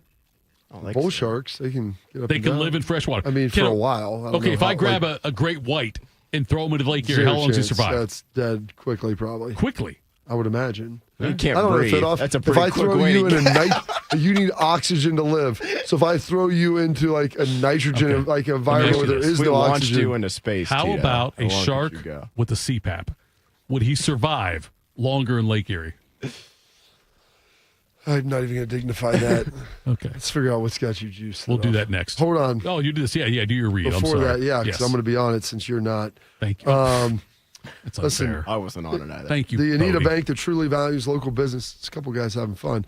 An opportunity to work alongside them as partners. Whether you're a small business or a large operation, Riverside Bank of Dublin, they've got the right tools for you. Riverside Bank of Dublin has the experience of working right here in Central Ohio. They understand the business climate in our area, and they're going to help you reach your goals. So whether it's an SBA loan to get your business off the ground, a line of credit to keep your business running smoothly, or equipment financing to get your business up to scale, Riverside Bank, they'll tailor a solution that fits your needs. Visit them at riverside.bank or stop in to get to know them at 6300 France Road. Riverside Bank of Dublin, member FDIC, equal housing lender. We'll tell you who's got juice next. Morning Juice. James Laurinaitis here for my guys at Green & Sons, the premier Kubota dealership in Central Ohio. Green & Sons has all the Kubotas you need to tackle your land and come out a winner. They have zero-turn skid steers, tractors from 18 to 171 horsepower, and also utility vehicles. My favorite is my RTV Sidekick. The best thing about Green & Sons is they've been family-owned and operated since 1970, and you will love dealing with the Green family and their winning team. Do what I did and check out Green & Sons located in Mount Sterling and Marysville, or online at greenandsons.com for all your Kubota needs. Okay, let's go. Top row. EYECARE. Good. Next row. AM America? iCareAmerica.org? Yes. Eye Care America helps seniors who haven't had a medical eye exam in 3 or more years. They also help those with an increased risk for glaucoma, and the appointment is often free or at no out-of-pocket cost. It's easy to see if you qualify. Go to EYECareAmerica.org. Diane from Michigan, a disabled senior citizen trying to get by. Henry from Florida, a veteran fighting to make ends meet. Elena from Arizona, a mother struggling to feed her daughter. Hi, I'm Connie Britton, and I support Feeding America because they help provide over 6 billion meals to people in need each year, like Diane, Henry, and Elena. Learn more at feedingamerica.org. Feeding America, 200 food banks strong. As we wonder why our kids are struggling, someone is getting bullied. As we discuss how to improve their mental health, Someone is being harassed on social media. As we wonder why they're skipping school, someone is crying themselves to sleep. Knowing the signs is the best way to prevent bullying. Please just leave me alone. Learn the signs at sandyhookpromise.org. Teachers are dynamic leaders, shaping a new generation. They bring a variety of perspectives from diverse backgrounds, innovating how they teach to prepare students for our fast-changing world. Achieving this takes skill and expertise. They're tireless explorers, creatively discovering a universe of solutions, telling stories, experimenting, inspiring, mentoring, connecting cultures, and connecting with each other, leading by example. Experience the unique joy of helping students thrive. Teaching is a journey that shapes lives. Are you ready to begin? Explore teaching at teach.org, a campaign supported by the U.S. Department of Education, teach.org, and 1 million teachers of color. Bobby is the all-American male. Tito pulled a hammy getting his mail. This is Morning Juice. It's Morning Juice. It's the final segment of the program. Let's do this. What's got you juiced? Sponsored by Billiards Plus. Find your next grill and everything you need for the master griller. Billiards Plus on Dublin Center Drive in Dublin. All right, Bobby. Rumors have it it's a Monday. That's what I've heard. Can't confirm it. But if it is indeed Monday, I think you go first. My gosh. I was just thinking about this. The amount of blocked PATs and extra point and field goals in the NFL this year has been crazy. So I did a little research, and the Google Machine AIO overview. There have been 9 combined field goals and PAT blocks, the most since 2016. With 7 field goals getting blocked, the most since 2014. I mean, that is 2023. There was only 19 and 8 the whole year, and they're already, I mean, my gosh, 9 through 4 weeks. And most of those too have been literally like winning the game. Yes. And they're not like tips. They're like eating the ball, scooping it up and boomerangs back the other way. There's because those include like I tip it and it still goes 30 yards but doesn't make it or adjust the angle. I mean, it is crazy. Those have been clear blocks, full hand, ball back at the kicker. Yeah. Unreal to see. And like you said, Bodie, and then the situations that they occur in have been magnified because it's like red zone, game-winning field goal, blocked. Yeah. And it's happened multiple times. Even Chicago yesterday. See the Bears and Raiders. It wouldn't have even tied the game. Like, Oakland, jeez. Las Vegas. Las Vegas makes this, and they're going OT. No, Chicago is up by 1. That won them the game. Win the game. It's going to win them the game. Like, it's crazy that has been the case. So that's got me juiced a little bit, seeing all that and the stuff going back and forth. A lot of fun there. Good sports weekend. It was busy. My friend had a birthday dinner we went to Friday night because he's going to be gone next weekend for his actual birthday. So we did that. Woke up Saturday, did my XM show, and then it's a little doubles tennis match. Watching my daughter. It was good. They Arlington ended up winning. Their team went 2-1. Her and her doubles partner went 2-1. So that was great. And I was watching. I mean, thank goodness for the YouTube on the quad box on the phone, and I'm watching that Notre Dame Arkansas game, and then what was USC and Illinois. I was watching that in that early window game. Those were kind of the 2 that I was locked in on while watching some tennis in front of me, and then got to watch a slew of great games. Big Buckeye win is always nice right there in the middle of the day, and some other great games. It was awesome because the game was so fast, and you could watch the other games around it. I could sit there and watch Lane Kiffin get to troll Brian Kelly for that was great for another year. It was tremendous. He said something in the post game, I think it was, about the over. About what? Oh, sorry. Go ahead. I can't remember what it was in reference to, but something about money, and he was basically it was like, great. Did you guys want your play? You didn't storm the field. He goes, yes, that was it. We're really not in that place anymore. He goes, that's $500,000. That would buy us about half of one of their DBs they got in the portal. It was amazing. And then he brought up, because, when they beat us there last year and their fans felt the need to storm the field after beating Ole Miss. That's funny. I didn't think that was really where they were at, but apparently this is a new day in the SEC. It was so good listening to him just troll, like, we're too good to storm the field after beating you, and we need the money to continue to buy players like you buy. Oh, it was Trinidad. so good. Price is going up. Oh, of course. He was tremendous to watch. A lot of great games, though, and then obviously a great job by Ryan Day and the Buckeyes getting that done. Awesome job by Caden McDonald was tremendous. Oh, God, he was Caden good. Curry was Yes. tremendous. The Cadens were really stinking good on Saturday I think afternoon. Bo put out there like, hey, the Cadens, Yeah. you now have a seat at the table. They were good. Yeah. Oh, those guys, they were tremendous. And it was fun to watch. And it was unbelievable. As Gus was talking and Joel, he's like, Matt Patricia said, keep an eye on Caden Curry. He's just a football player. And then it was like, he had just made a play and then followed it up with another sack. Yeah. So, just on cue, on brand. Great to see that. Nestler and Danielson on that But broadcast. yeah. right? Just Nestler and Danielson. That's right. Not Gus and those I think guys. Gus almost died during the Illinois-USC game at one point. Illinois! The fumble! Oh, my gosh. They fumbled it in the end zone. Holy Chicago! It was I'm so glad you said Chicago there. That's what he said. I know. I'm so that glad was you said literally it his also, call. though. I know, but I paused for a moment. It was unbelievable. The volume. Like, did I just sit on the remote? How did it get so much louder? What just happened? But it was great. That was a lot of fun, obviously, to see all of that. And then Sunday had a couple more games. Split decision there with the boys in their football. So it was fun. And we're learning to get better. We're learning to work on stuff, emotionally regulate, Bodie, the highs and lows of games, riding that roller coaster. One play, one life, Bob. And that's what it feels like. Every play is a single life. Seneca said one must count each day a separate life. Seneca Wallace? I don't think that's the Seneca we're talking about. Okay, I didn't know, Bob.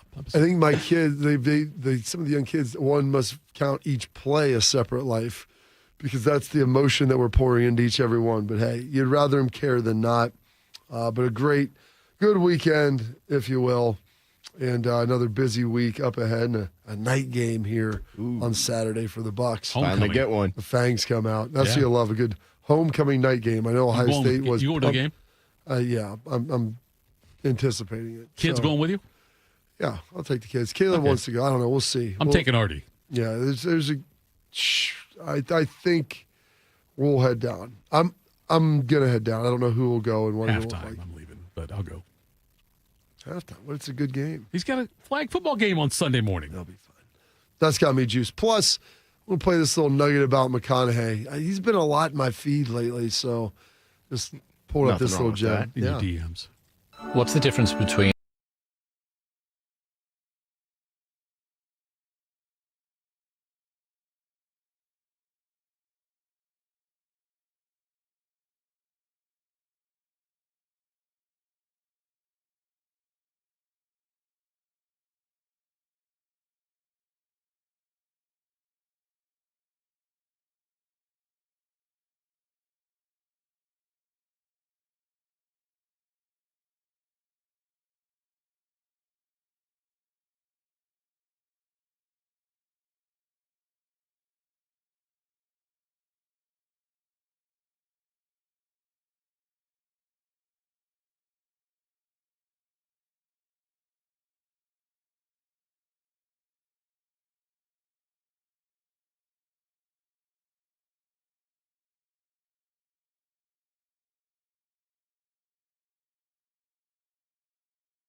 What's got Schleich juice, Bodie?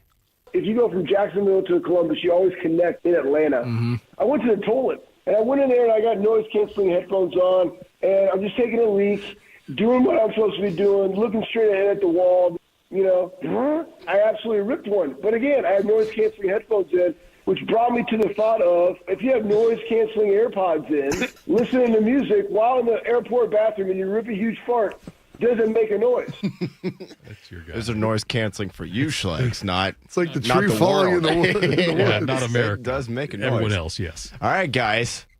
How about that? I was squinting on my TV for 3.5 hours on Saturday. I was like, by God, is that Al Golden out there coaching that defense? Right. I know it's Arkansas. I know they fired their head coach about 5 minutes after the game ended, but 13 points, 2 turnovers, not 1 but 2. Actually got some pressure on the quarterback. I texted my dad. Well, I texted him for all 3.5 hours during the game, but I texted him kind of as it was winding down there. I was like, it feels good to feel good about a defensive performance. Haven't done that since January 9th of about 9 months ago there, 9+ months ago when we beat Penn State in the semifinal. So that felt great. Offense is still awesome. CJ Carr, just the way they give him time and just get the ball to Love and Price. They might just score 40 every game. And if we could just keep teams to, I went into the game saying just under 30. Just give me under 30, boys. Right. And I think we could win this game. And then 13. That made me feel pretty good. All of a sudden, 0-2, back to 500. Just when I thought I was out, they pulled me back in. They pulled me back in. Here we go, baby. 3 straight home games the next 3 weeks. Boise State, North Carolina State, and then Southern Cal. So they've sucked me back in, Tito. They have. That's what I got. Yeah, That's they what's have got me sucked you juiced. back Also, in. it's got me juiced extra. The odds went from them to make the playoff from like 35-1 down to like 20-1. Okay, almost cut in half. I love it. It cut maybe 25. It dropped substantially. We might need a couple teams on the schedule. I'm not really sure who's capable of this outside of USC, but to win some games, because outside of USC the rest of the way, it's pretty soft, or at least A&M and Miami keep winning. If those two teams can rip off 10, 11, or even 12 wins, that would go a long way. Also, real quick, shout out to everybody in the chat. Up over 250. So yeah, it's a good day today. Love all you juicers coming in. That Washington win got the people hyped. Bodie, I will tell you this. Do you guys remember who your Highness said might win the NFC East and who might be NFC the Rookie New of the York Year? Giants and Jackson Dart. Jackson Dart, yes, they look damn good. Your Highness put out there that he said, look, I told you guys a long time ago, get on it. We were a Tampa Bay last-minute win away from all of a sudden maybe cooking with something there. Yes. The division bet, I don't know that's going to be tough. Yes, but the Jackson Dart coming in. That could be legit. Saving I know New York football. Emeka Ibuka's had a great run as a rookie so far. But yeah, I know. Ashton Janty had a good game yesterday. I'm just saying, though. Good morning, Your Highness. He had a great look. He had You're a great post. I know. You're not wrong. Look, if he's right on that one, oh my God, the gold. Yes. Juicers, thank you again, like Bodie said, for being in the chat. We appreciate that. We're back tomorrow, Morning Juice. More and more these days, people who are in pain are trying to take control of their health. They want to look beyond the traditional medicine of going to just a normal doctor. Hey, it's Bobby Carpenter. People just like you and me are finding lasting relief without steroids, medication, surgery, right here in Columbus, Ohio at QC Kinetics. You'll be treated by the highly regarded orthopedic surgeon, Dr. Ray Tesner, founder of Grant Sports Medicine. Here's how it works. Your blood contains many tiny but mighty healing tools. At QC Kinetics, Dr. Tesner and his team will get to the root of where your pain stems from, right down to the cells that are involved. By putting these natural elements to work, your body, it can revitalize your joints, literally using your own body's biologics to heal you. It's a simple injection, not a hospital stay, no drugs, it's fast, all natural, and there's no downtime. So if it's knees, backs, hips, whatever it may be, give QC Kinetics a call for your free consultation. 380-208-4544, 380-208-4544, QCkinetics.com/Columbus. Hey, what's up? It's T-Bone. My good friends over at Sleep Better Columbus want you to know that if you're 65 or older, enjoying those golden years, but maybe you're dealing with restless nights, you need to listen up. Are you tossing and turning, struggling with sleep apnea, and that leaves you wiped out during the day? Well, it's time to reclaim your rest with Dr. Mark Levy at Sleep Better Columbus.